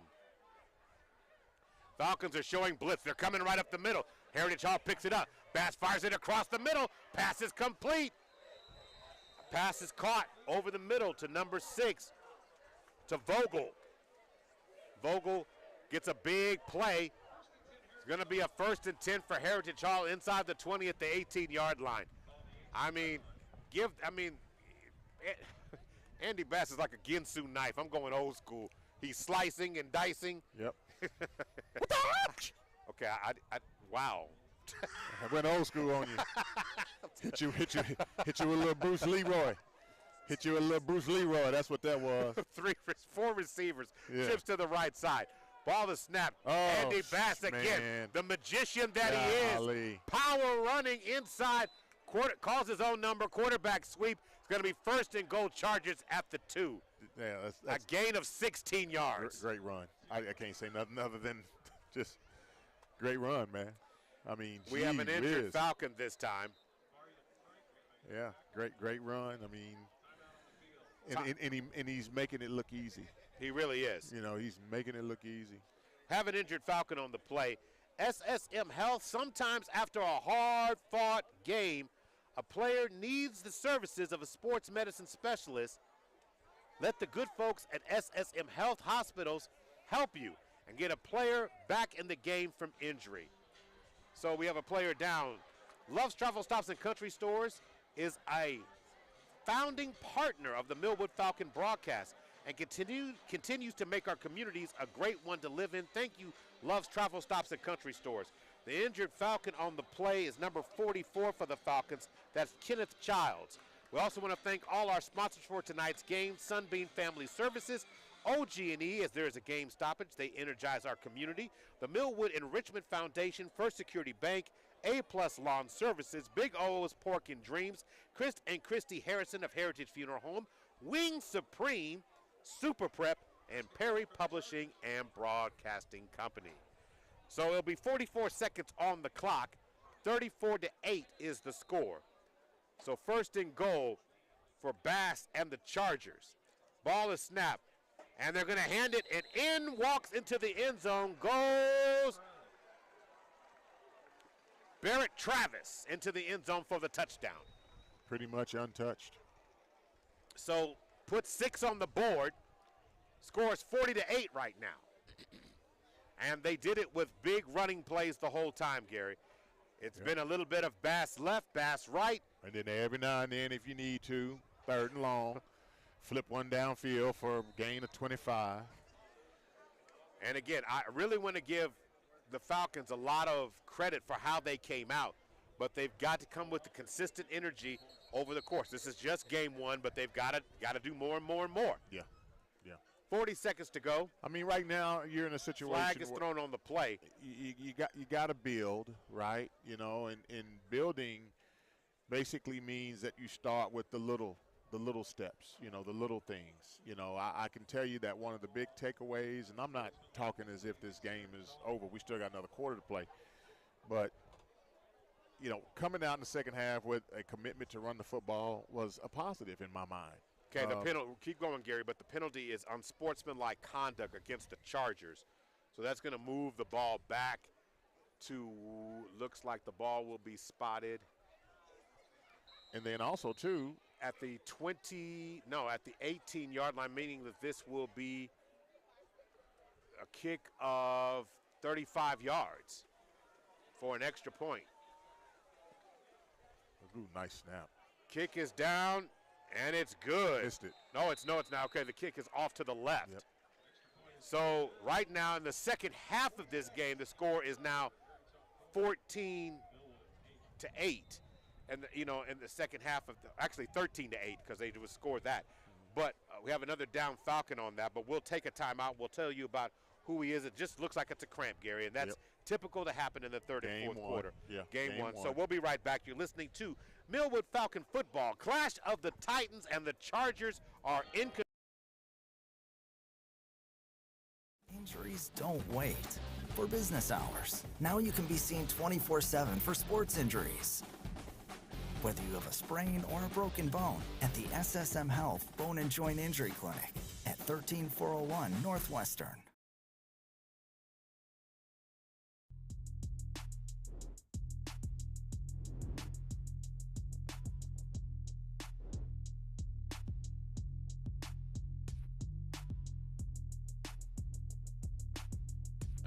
Because your storm are our storms. Your home is our home.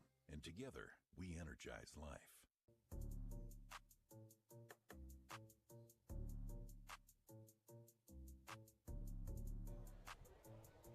Back-to-back touchdowns by the Chargers, but without any question right now, folks, as 40 seconds stand before that, the injured player was able to walk off under his own power. It is definitely a lower leg cramp, nothing serious. It's number 10 who was hurt on that play, Gary.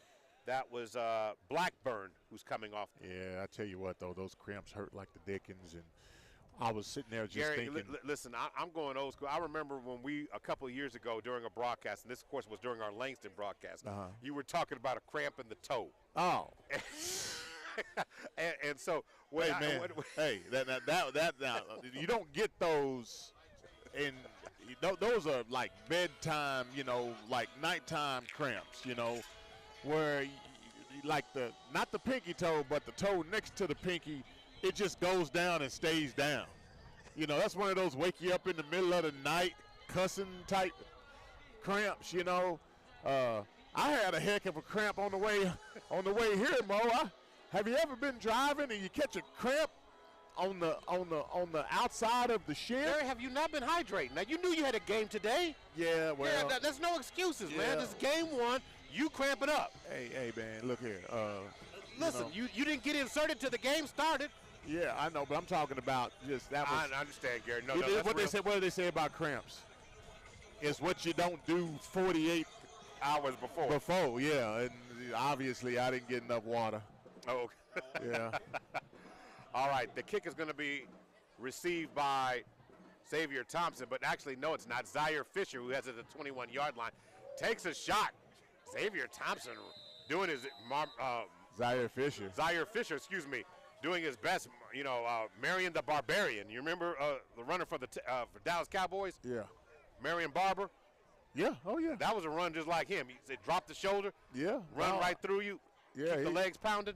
Yeah, he ran through his face, and he delivered a blow. I mean, he ran right through his face. I mean, he just said, "Hey, no moves, no nothing. I'm just nothing cute. I'm just gonna give you this right shoulder and forearm. See how you handle it." All right, Xavier Thompson comes across the formation. Ball snap. CJ's going to put it up. CJ steps up, throws across the middle of the double coverage, and almost one-handed grab, which would have been absolutely maybe the play of the night. And guess who? That's Jordan Harris. Yeah, on the coverage. On the coverage for the Heritage Hall. I don't know. To me, throwing it a double coverage like that, I understand you have a great talent in Jaden Nickens, but double coverage is double coverage. Well, let me say this. And go ahead. Yeah, what you going to say, Gary? He made up his mind. That's where he wanted to go. I mean, it was one-on-one on the other side, and he went to Jay Nick because he just wanted to get it to Jay Nick, and that's what it looked like to me. Because Bubba Davis had he was one-on-one to the weak side. 4 receivers, trips to the right side, ball snap. CJ's going to fire it. Jaden Nickens makes the reception. Good timing finally for those guys to finally get on the same page. Yep, 5-yard forward progress. So again, we'll take it. So it's 3rd down and 5. And that might be the final play of the third quarter. Yeah. And let's see if Coach Franklin elects to make them go for it. The Falcons are hurrying to the line of scrimmage with 8 seconds on the clock. Want to get another play in. 5 seconds. 3 seconds. Ball snap. Got it off. Last play. CJ's going to fire to the outside. Xavier Thompson's open. Thompson has it. Overthrows him. Just overthrows him as the quarter comes to an end. That ball landed on the track. That's a beautiful demonstration of arm strength. You need to dial it down a little bit. You can tell CJ's been lifting some weights in this offseason. Well, like I said, he looks like it. I mean, he's a doggone good-looking player. Okay, let's take a break. We'll come back. This is the fourth quarter. On the other side, you're listening to Millwood Falcon Football, brought to you by SSM Health at St. Anthony and Love's Travel Stops and Country.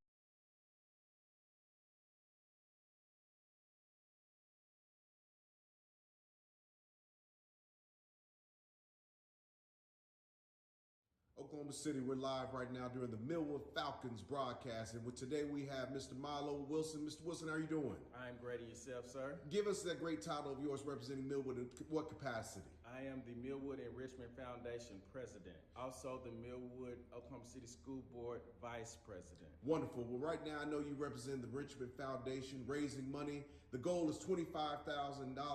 Tell me, what is that $25,000 going to go towards? I'm going to make you a promise. Each dollar that we raise will go towards our scholarships, towards our students, as well as our teacher needs. Well, if they would like to make a donation of any kind, where should they go right now? Right now, Cash App Millwood Enrich OKC. That is Millwood Enrich OKC, MILLWOOD ENRICH OKC.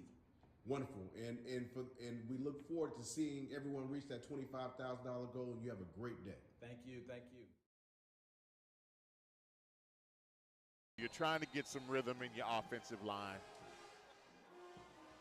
Trying to help Jay Nick get on the same page. 4 receivers, single back. Ball is snapped. CJ's going to put it up. He pulls it down and takes it up the field. And CJ lowers the shoulder and will get just enough to get a Sunbeam Family Service first down. He's getting up kind of gimpy a little bit, but he's all right. Yeah. Now he has, the permission of I'm sure the staff to, throw a move here or there, versus just trying to drop his shoulder on. I mean, Donovan Williams was a 6'2", 215-pound quarterback, and he didn't drop his shoulder on nobody. He demonstrated good throw, CJ. CJ fires it to the outside on the comeback route to the outside. Great catch again by Chance Davis, who makes his 3rd catch of the night. Yeah. Chance Davis also has a 2-point conversion, but Chance Davis has now found himself. Again, the nerves have settled down, and you can see the Falcons start to execute a little bit more. Yep. Now, granted, you can say, well, the game's over, Heritage Hall's not playing, but the point is the Falcons are here still trying to score. And if you look at the second half of this game, the score is 13-8. 4 receivers, ball snap low. CJ picks it up off the carpet. Is going to fire it to the outside. Catch is going to be made. Nice grab. Nice grab on that one. Catch was made, looks like by Tyshawn Buford, the junior, making a great catch and getting another Sunbeam Family Service first down. Ball's going to be inside the, let's see here where they're going to spot it. I thought he was further down than that, but they're saying the ball was down at the 34-yard line. I can't believe that's right. I thought he was inside the 30, Gary. Ball is snapped. Going to flick the ball to the outside. Chance Davis goes up, makes the grab, makes a man miss. Chance Davis powering his way inside the 20-yard line for a first down for the Falcons. Yeah, good catch and run by Chance Davis. He's starting now. I mean, just a little bit at a time, getting a little bit of confidence. You see the way he attacked when he was running the ball. He was downhill all the way, not a whole lot of dancing or anything. He just caught it and went. 4 receivers, trips to the outside. Single back in the backfield is Davis. CJ looks left. Good Nothing protection. there. Steps up in the pocket. Decides to take off. Run. CJ inside the 10-yard line, takes a shot down to the 6. Yeah, is that a gain of about 10 or just shy of it? Actually, it's a gain of 8. 8.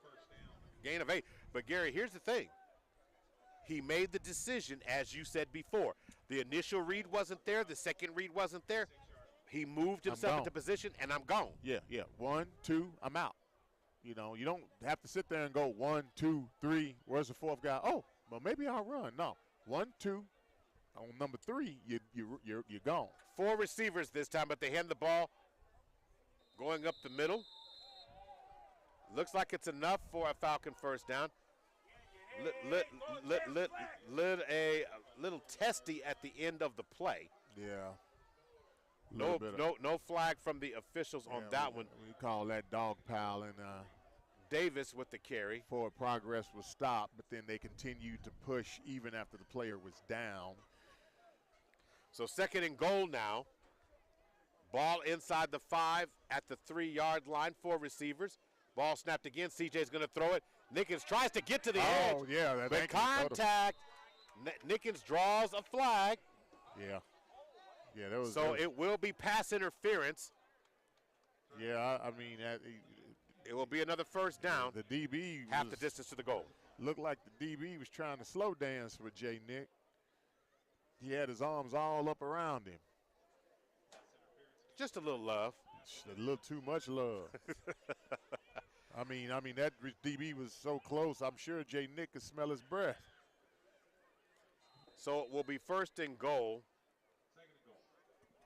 Oh, that's right. It's not an automatic first down. Power I formation. So ball is snapped, and they're going to give the ball to Keys, but the Chargers went low. Keys stopped at the line of scrimmage, started dancing. But he got to go. He did, but the Charger defense shot down. I get it. He got to recognize that, and he needs to go airborne. If it's not But it looked like there was some trouble with the exchange. In his defense, I'm just saying it wasn't clean. No, it wasn't clean at all. But your point is valid. He still should have tried to go high. Yeah. But as it stands now, 3rd down and goal from the 2. So we know it's 4-down territory. The Falcons. Yeah, your linemen are on top and their linemen are down underneath. You go high. Okay, bootleg. And CJ turns the corner and gets a first security bank touchdown. 2-yard touchdown little run. Naked bootleg out on the edge. Keys laid a good block. CJ scores. So we had 3 scores in the 3rd, and the Millwood Falcons get the first one of the 4th. 3-yard touchdown run by CJ. Turnbull. CJ Turnbull gets in. And if you're scoring at home right now, of course the Falcons are going to go for 2 here. With the wild Falcon, Davis getting a call. 3 receivers, twins to the left. Davis is going to take off, running up the middle, and he's in for the 2-point conversion. Good run.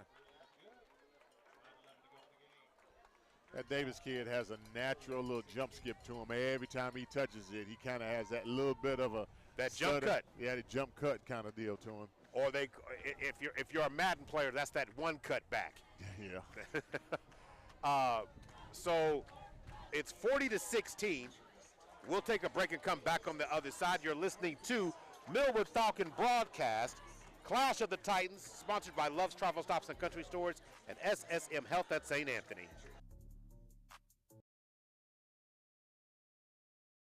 Injuries don't wait. For business hours, now you can be seen 24/7 for sports injuries. Whether you have a sprain or a broken bone, at the SSM Health Bone and Joint Injury Clinic at 13401 Northwestern.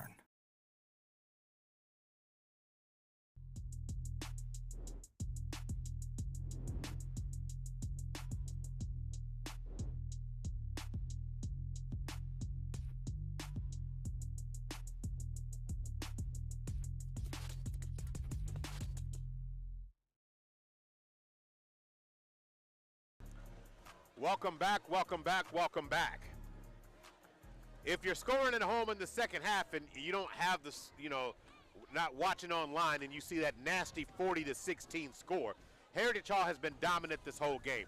But in the second half of this game, if you want to take a positive, if you're the Falcons, they've outscored the Chargers basically right now 16-13. In the second half, yes.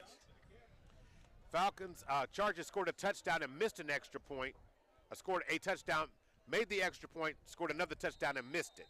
The Falcons have done 2 touchdowns and 2 two-point conversions all in the second half. Kick is away, is going to be fielded by Travis. Travis finds the crease, cuts upfield.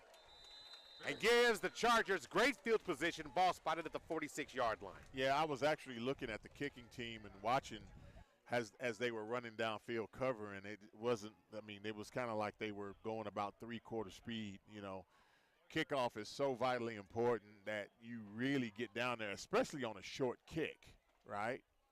The kick is short, and you got one of the up backs, you know, getting it. You know, the chances are that it's going to be a good return if you're jogging down.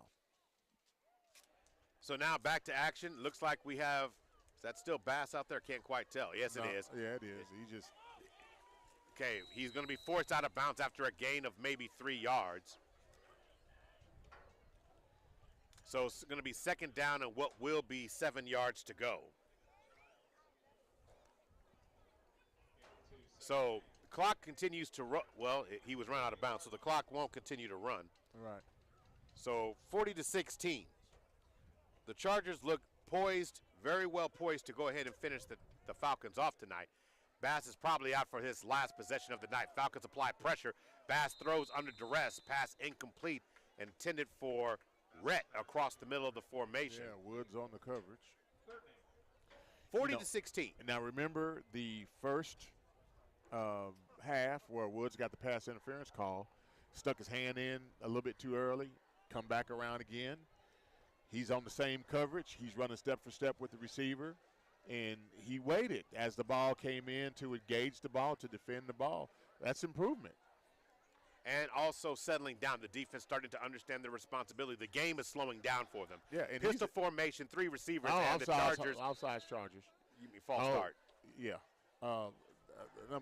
Obviously, it was going to be a long pass because you see that takeoff on that receiver. He come out the blocks like he was running 100. I'm getting ready to get mine. Yeah, he was like, oh, the ball was coming to me. So third down and 13, 8:56 to go. Pistol formation. Bass standing inside the 40, waiting on the ball with 17 seconds on the play clock. He's going to put it up. Pressure inside. Bass has the ball knocked loose. And the Falcons pick it up.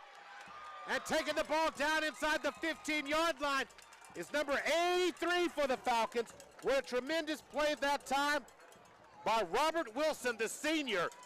Picked it up. Bass tried to do too much on that play. Got caught. Now that's our basketball player, Robert Wilson. Wow. Excellent job by him on that play. I didn't realize that Robert was playing football this year. Did you know that? Did you realize that? Yes. I didn't realize that. So we've got. Hey, Robert out there contributing.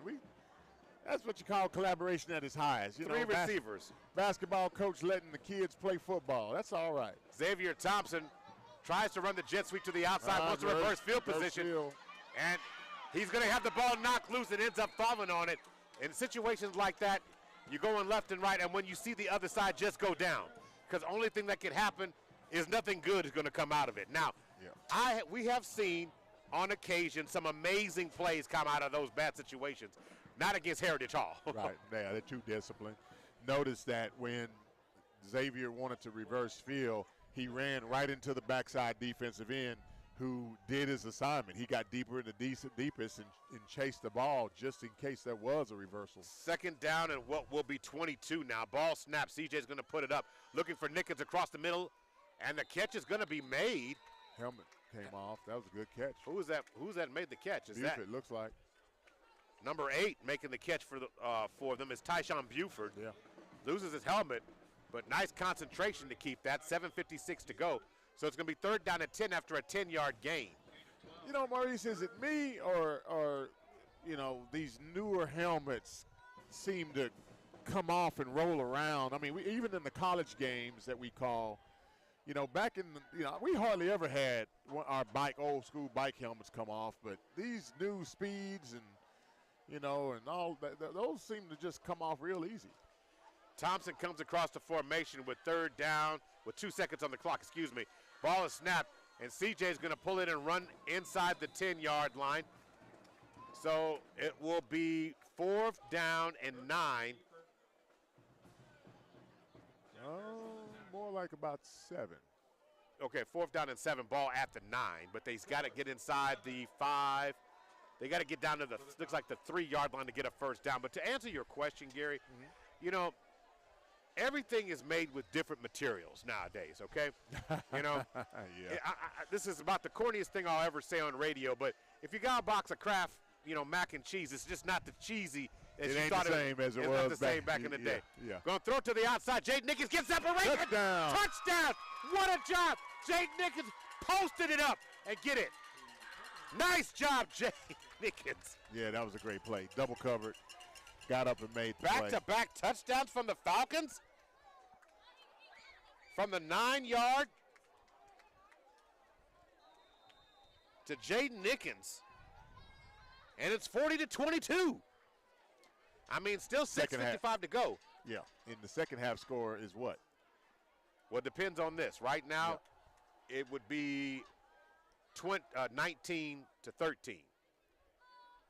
So Davis churns his legs and gets in for another 2-point conversion.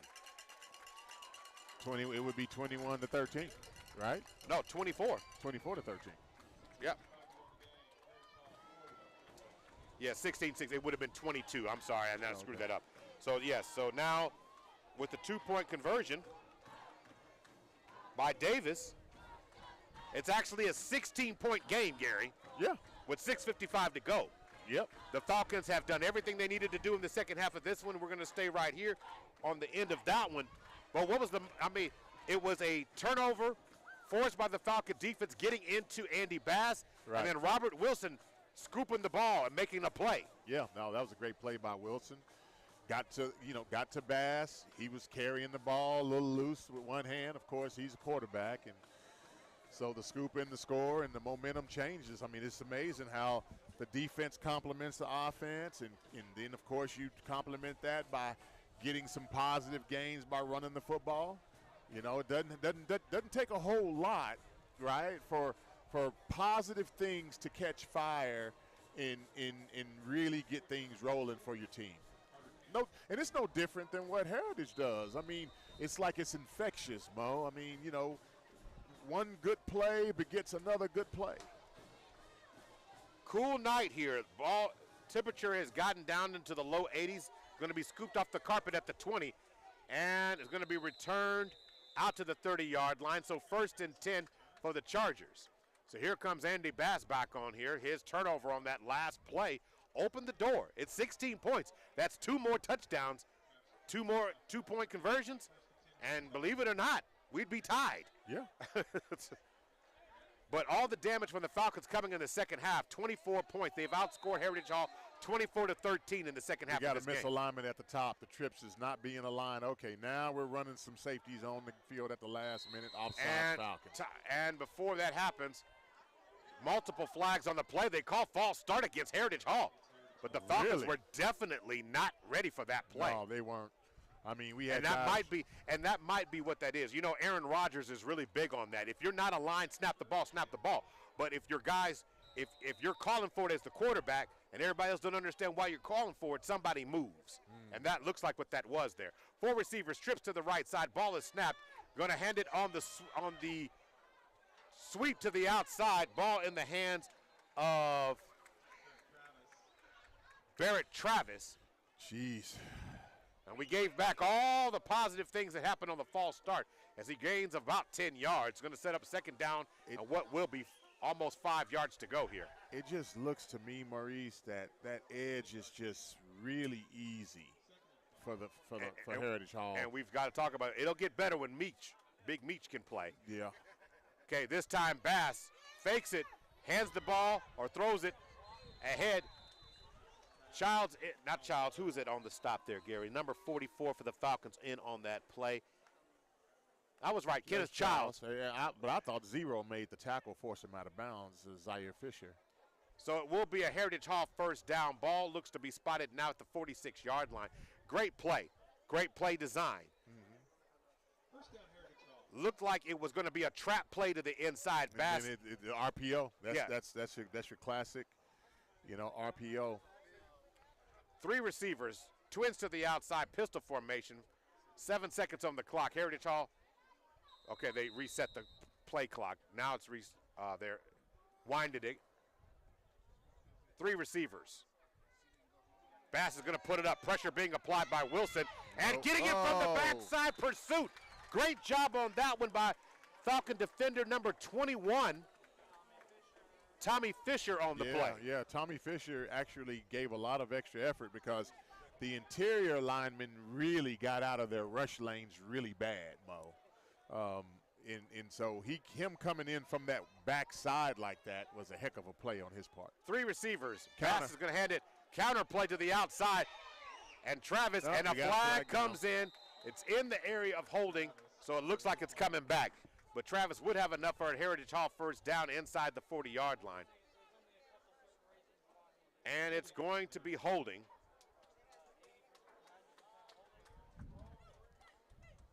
So they're going to move the ball back. Inside the 45, all the way back down inside the 40, back to almost the 39-yard line. Want to thank our sponsors for tonight's game, Sunbeam Family Services, OG&E, the Millwood and Richmond Foundation, First Security Bank, A-Plus Lawn Services, Big O's Pork and Dreams, Chris and Christy Harrison of Heritage Funeral Home, Wing Supreme, Love Student of the Month, Super Prep, and Perry Publishing and Broadcasting.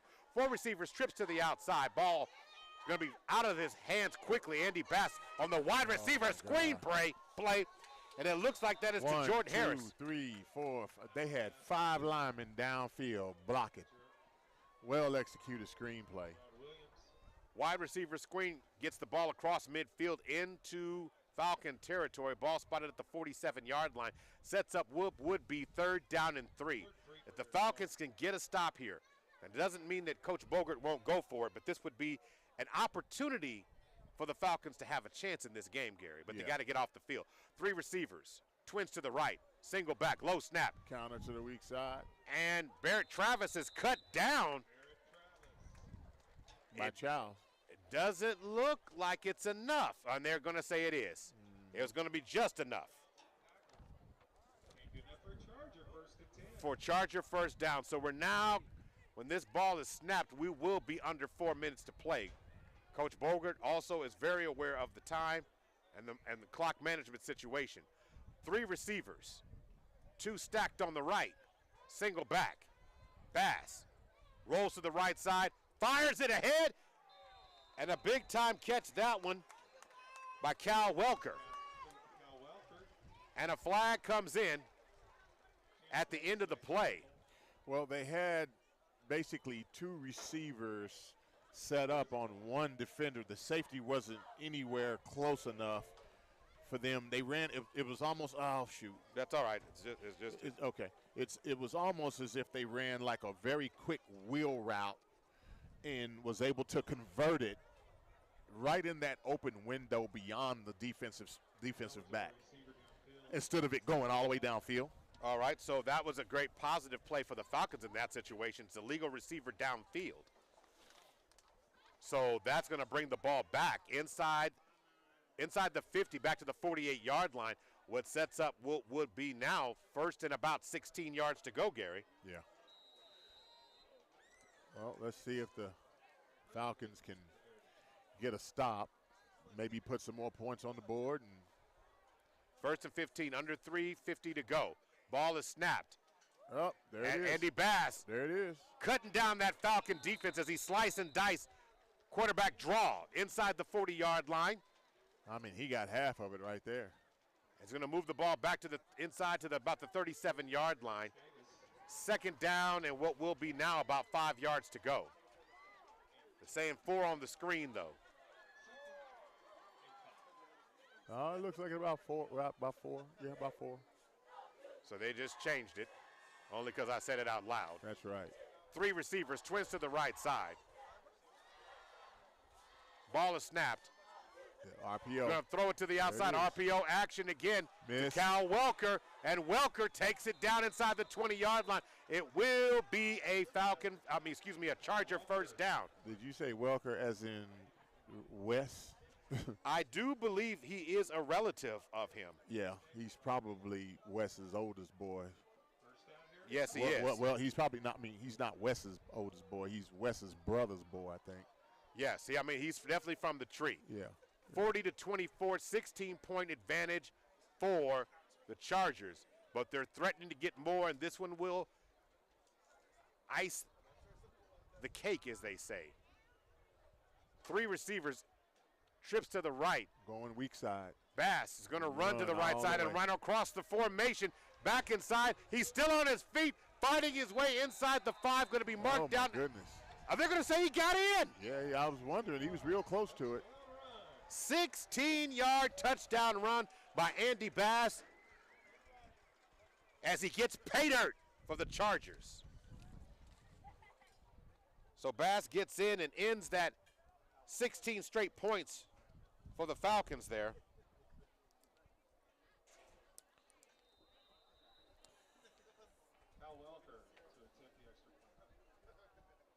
Man, I tell you what, Mo, I mean. Welker for the extra point attempt, 46-24. I'm looking at Heritage Hall, and from an execution standpoint, you know, they're mid-season. They're in mid-season form. Yes, they are. There's no question about it. No question about it. Welker extends the lead now, 47-24. You know, they're sharp. In their key players are making all the plays. You know, that they should be making. I mean, if you look at the stat line, there's probably only 3 players that are really, you know, contributing in a major way. Whereas if you look at Millwood, you know, we got stuff coming from a bunch of different people. And not saying that's a bad thing, but what I am saying is that when you look at a team's performance and look at the stat line and see, you know, that they have just a few people doing a lot of different things, it speaks to their identity. They know who they want to get the ball to. They know what they want to do. They know who they're calling the plays for. And so that to me tells you, and normally teams you don't see that kind of consolidation until, you know, you start getting close to like district. Right, and I mean, again, Heritage Hall in prime form, as you said, mid-season form, and we're seeing it in so many different ways. But the one thing I'm going to say here, if you're a Falcon fan, the best takeaway is you outscored them in the second half, 24-20 at this point. To me, Heritage Hall has been sensational, and this team, who, you know, in Class 3A, they better look out. Now, Heritage Hall will be moving to Class 4A next year, but Gary, right now, I'm just telling you, this team is going to be. It looks like. Right now, you gotta come with them this year to try and put some pressure on them. Yeah. But Heritage Hall looks good out the gate. Yeah, they really do. I mean, they really do. I'm really surprised at, you know, the minimal number of mistakes. I'm looking at the penalties. You know, I'm looking at just the execution. It's now I will say this, defensively, I think they have some things to shore up, especially when they get to playing against, you know, some of the more run-heavy oriented teams who actually have a little bit of size. I think Heritage is going to end up, you know, winning those games by basically outscoring people. But I think, you know, because we were able to score 24 points, you know what I'm saying? Right. And we were able to do it running the football. And so that's something that I think that they need to probably shore up a little bit. I'm sure Coach Berger will address that. Coming up after there's 2 minutes and 21 seconds left in this game will be the SSM Health Hospital's post-game report. That kick is going to be down at the 50-yard line. Squib kick. So 1st and 10 for the Falcons from that standpoint. Second half scoring, it's kind of hard to believe, but we've had 6 touchdowns scored in the second half of this game, Gary. Yeah. So, I mean, the offense coming in dozens here. Temperature getting to right onside, 80 degrees tonight. Nice smooth breeze. Just wish it could have been this way to start off the game. Yeah. Would have been nice. But now here we go. Ball now at the 50-yard line. 4 receivers. Ball snap. Dropping back in the pocket. CJ looking for Xavier Thompson. He's going to come back and try to make the play. A nice job of selling it. He looked right, spun around, turned his head around, and the corner didn't do it, ran right into him. Great. Yeah, no, that's how you sell it. I mean, as a receiver. But the other thing, too, is you know, threw the long ball. It was way, way short. You know what I mean? And that the timing on that was off. You know, that should not. That could have, if they would have had another player there, that could have easily been an interception. I mean, I don't think Thompson knew where that ball was. I mean, he located it, but he was well past the range on that throw. 2:12 to go in the fourth quarter, 47-24. Maurice Prince and Gary Woods bringing you the call.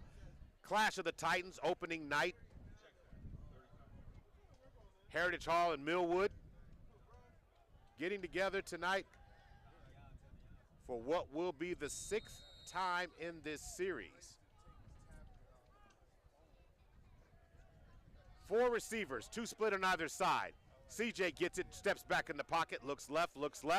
Gonna fire across the middle of the field, has Xavier Thompson, and he couldn't hold it. Hey, that would have been a heck of a catch if he put it on a string.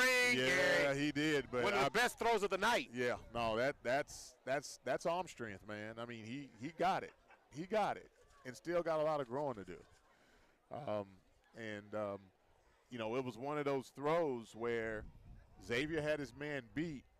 Maybe it should have been thrown to the inside instead of directly at him, you know, to where Xavier wouldn't have to try to make an over-the-shoulder catch on a ball that was on the line. You know what I mean? Timeout, Heritage Hall. But it was a beautiful, beautiful throw. Timeout, OG&E, timeout. OG&E energizing our community. OG&E, thank you for what you do. If you're looking for a job, go to OG&E.com. Maurice Prince and Gary Woods on the call. Just a reminder, this weekend it's Douglas and Star Spencer, the Power Bowl. Saturday afternoon, you can listen to the game on CBS Sports Radio. Pregame at 12:30, kickoff at 1 o'clock. Jay Swick and Dylan Tribble will be on the call, bringing you the action from Twidwell out in Spencer Nation. No. And Douglas Swick.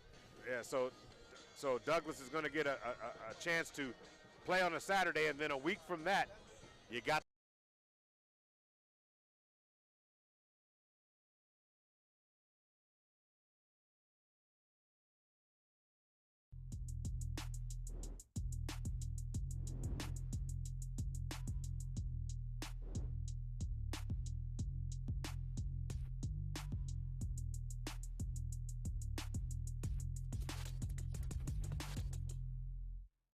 thank our sponsors for tonight's broadcast: Sunbeam Family Services, OG&E, the Millwood and Richmond Foundation, First Security Bank, A+ Lawn Services, Big O's Pork and Dreams, Chris and Christy Harrison of Heritage Funeral Home, Wing Supreme, Love Student of the Month, Super Prep, and Perry Publishing and Broadcasting. And they're going to throw a flag. Yeah, I thought I saw a face mask. CJ gets up slow, but it looks like he's all right. We'll see if the call is, but the Heritage Hall Chargers, several of them got there in the backfield, but there's a call. Let's see here what the official word is. Personal foul, face mask against. You called it, Gary. You said it. It happened, so it will be an automatic first down for the Falcons. It's going to spot the ball inside the 30 at the 28-yard line. You know what Coach Franklin wants one more of? One more score. Yeah. I mean, and truthfully, if he can figure out a way to get into the end zone and, you know, make that 32 versus, 24, you start asking yourself, okay, you drop week 1 against, Heritage Hall, who's number 1 in 3A. Does that have a negative impact on your ranking? And it probably doesn't.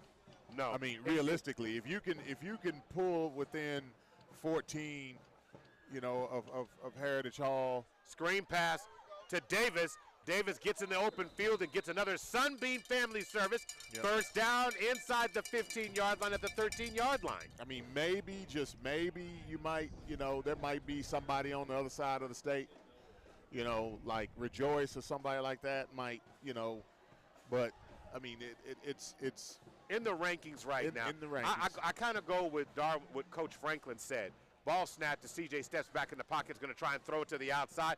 Looking again for Thompson. That's pass interference. And that pass is knocked away. I mean, the defensive back had his hand full of jersey and the shoulder pads to the inside. But Coach Franklin said in an interview this morning on the Morning Rush with Jay Swick, he said that Washington's number one. That's what he said, plain and simple. And because they won the state championship. They won the state championship, right. And they're number 2 in most of the charts.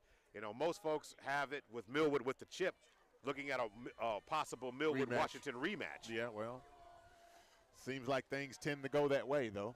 You know, like you know, those two teams end up making their way. 4 receivers, trips to the right side. CJ drops back, going to throw it a little bit high and away. Using pitcher terms for that one. Well, that was a back shoulder throw, but you got to get a little air under that. You know what I'm saying? You got to get a little air. You know, it's like a rebound. I mean, you're on the 10-yard line, 9-yard line. That's a soft rebound off the glass sort of thing that you just got to put it up there and say, hey, my guy is more athletic than you. We're going to go ahead and snatch this one off the roof. 4 receivers, trips to the right side, ball snapped, rolling to the right side. Going to fire it. Passes down, low and away. Intended for Thompson. 4th and 10, 59 seconds left to go. Falcons can get a first down if they can get inside the 5, but they got to get basically to the 3-yard line for the first down. Yeah.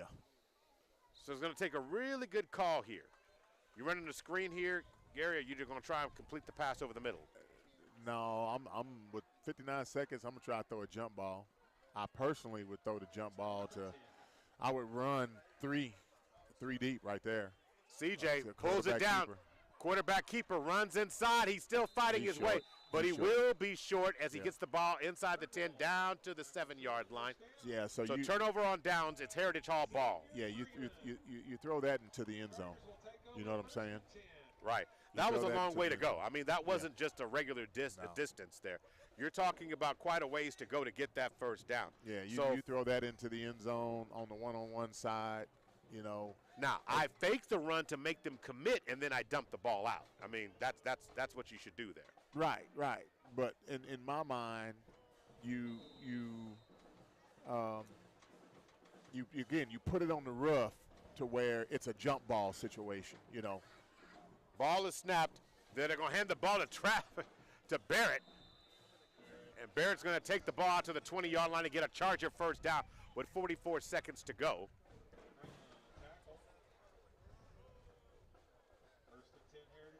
As soon as the sticks are placed, the clock will run. Gary, what do you think about the overall college football now basically not stopping the clock after a first down, you know, now, except under the 2 minutes in the end of the half and end of the game? I don't like it. I don't like it, but I know why they're doing it. Formation for the Chargers. Yeah, they're doing it because here's what's on the college football. In the college football game, you have all of these games that run long, and you end up going up against other games that are in other. So you end up going to games that are in progress a lot in the college game because of it. So I understand that from a viewer standpoint, but you know, I college game is such it's a pure game, you know, and the comebacks happen, and I think you kind of reduce that element a little bit, you know. You reduce that element. All right, time for us to take a break. We'll come back and get you set for the post-game show. SSM Health and St. Anthony sponsors it. We'll be right back. You're listening to Millwood Falcon Football, brought to you by SSM Health St. Anthony and Love's Travel Stops and Country Stores. If there was ever a time to live united, it is now. Now is the time to speak with one voice. Oklahoma City, we're live right now during the Millwood Falcons broadcast, and today we have Mr. Milo Wilson. Mr. Wilson, how are you doing? I'm great. Yourself, sir? Give us that great title of yours representing Millwood in what capacity? I am the Millwood Enrichment Foundation president, also the Millwood Oklahoma City School Board vice president. Wonderful. Well, right now I know you represent the Enrichment Foundation, raising money. The goal is $25,000. Tell me, what is that $25,000 going to go towards? I'm going to make you a promise. Each dollar that we raise will go towards our scholarships, towards our students, as well as our teacher needs. Well, if they would like to make a donation of any kind, where should they go right now? Right now, Cash App Millwood Enrich OKC. That is Millwood Enrich OKC, MILLWOOD ENRICH OKC. Wonderful, and we look forward to seeing everyone reach that $25,000 goal, and you have a great day. Thank you. Injuries don't wait. For business hours, now you can be seen 24/7 for sports injuries.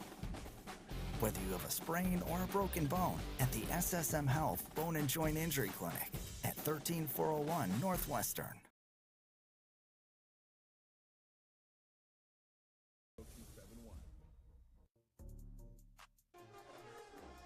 Welcome back to Charger Stadium, where the Clash of the Titans ends 47-24.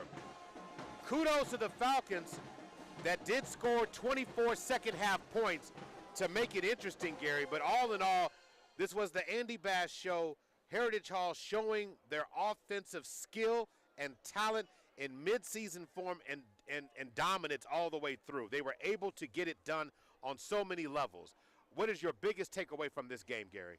The biggest takeaway on the game, in terms of what? Just the overall game? Overall game. Okay, overall game is the difference between the top-tier team in 3A versus top-tier team in 2A. I'm able to see that there is a difference. I don't necessarily know if there is a big difference in terms of athleticism. I am able to see that there is a big difference in terms of execution. Right now, from an execution standpoint, I think Heritage Hall is the bar.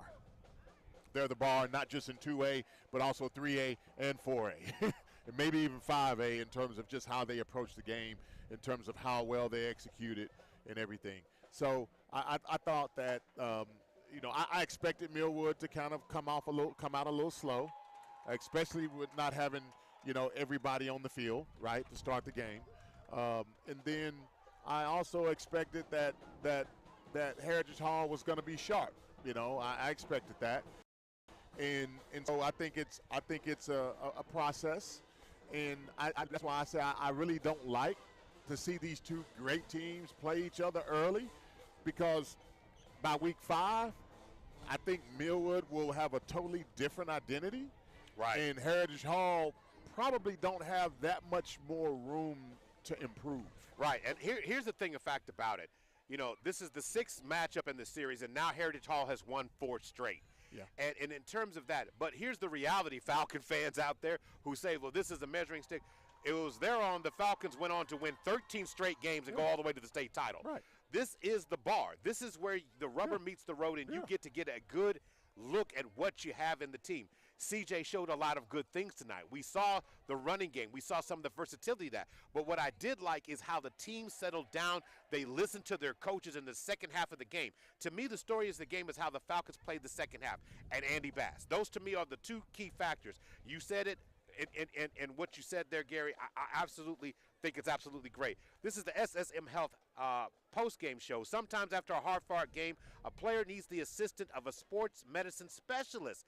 Let the good folks at SSM Health St. Anthony help you get back on the field from injury. So, Gary, it's about that time. Yep. We got to choose. You got to choose. You got to choose. So I've given you a little bit of time. You did a little bit of talking. Oh, you did some figuring. Yeah.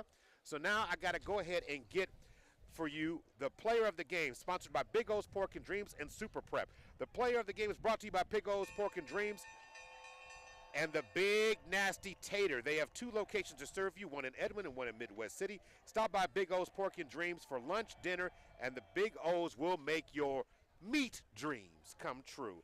And also, the player of the game also brought to you by Super Prep. Super Prep is the premier sports outlet featuring the very best in high school and college student athletes in the city, state, and nation.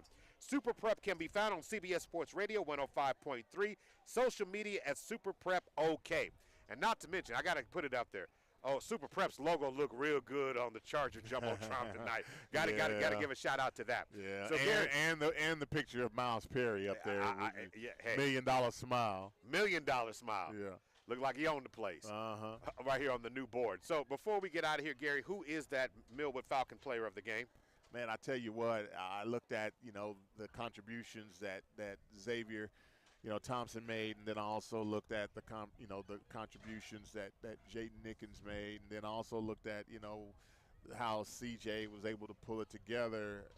However, I will say this, I kind of take a little bit away from CJ because the actual change in the team posture was spurred by Woods. And then I took a look at, the other players. Kind of hard to turn down the fact that Jaden Nickens had 2 touchdowns. Am I right or wrong about that? Jaden Nickens had. Or was it a touchdown and extra point? Hold on. I'll tell you. Keys had the first touchdown. Then after that, it was. Yes, that is correct. Nickens had 1. Nickens had one touchdown. And he had a conversion. Yes. Man, I tell you what, that makes it kind of tough. And I like Xavier Thompson's, special teams play. You got to pick one, Gary. Man, you had time. It's hard when we lose. It is. It is. So how about this? How about you? I tell you what, all-purpose yards in terms of overall contribution, I think CJ maybe. Okay, CJ Turnbull is the Millwood player of the game. Make sure you keep track of those all season long. You might end up with a prize when it's all said and done. So we're going to wrap things up for tonight. Want to make sure we thank all our sponsors for tonight's game. That is Sunbeam Family Services, OG&E, Millwood and Richmond Foundation, First Security Bank, A-Plus Lawn Service, Big O's Pork and Dreams, Chris and Christy Harrison of Heritage Funeral Home, Wing Supreme, Love Student of the Month, Super Prep, and Perry Publishing and Broadcasting Company. We're out of here. The next broadcast for the Falcons will be next Saturday as they will take on the Douglas Trojans in Soul Bowl. Remember, the Power Bowl is Saturday. Want to thank DJ Stevie in studio for holding us down, and Connor Neal, the producer here on site. Guys, have a great Thursday night. You've been listening to Millwood Falcon Football.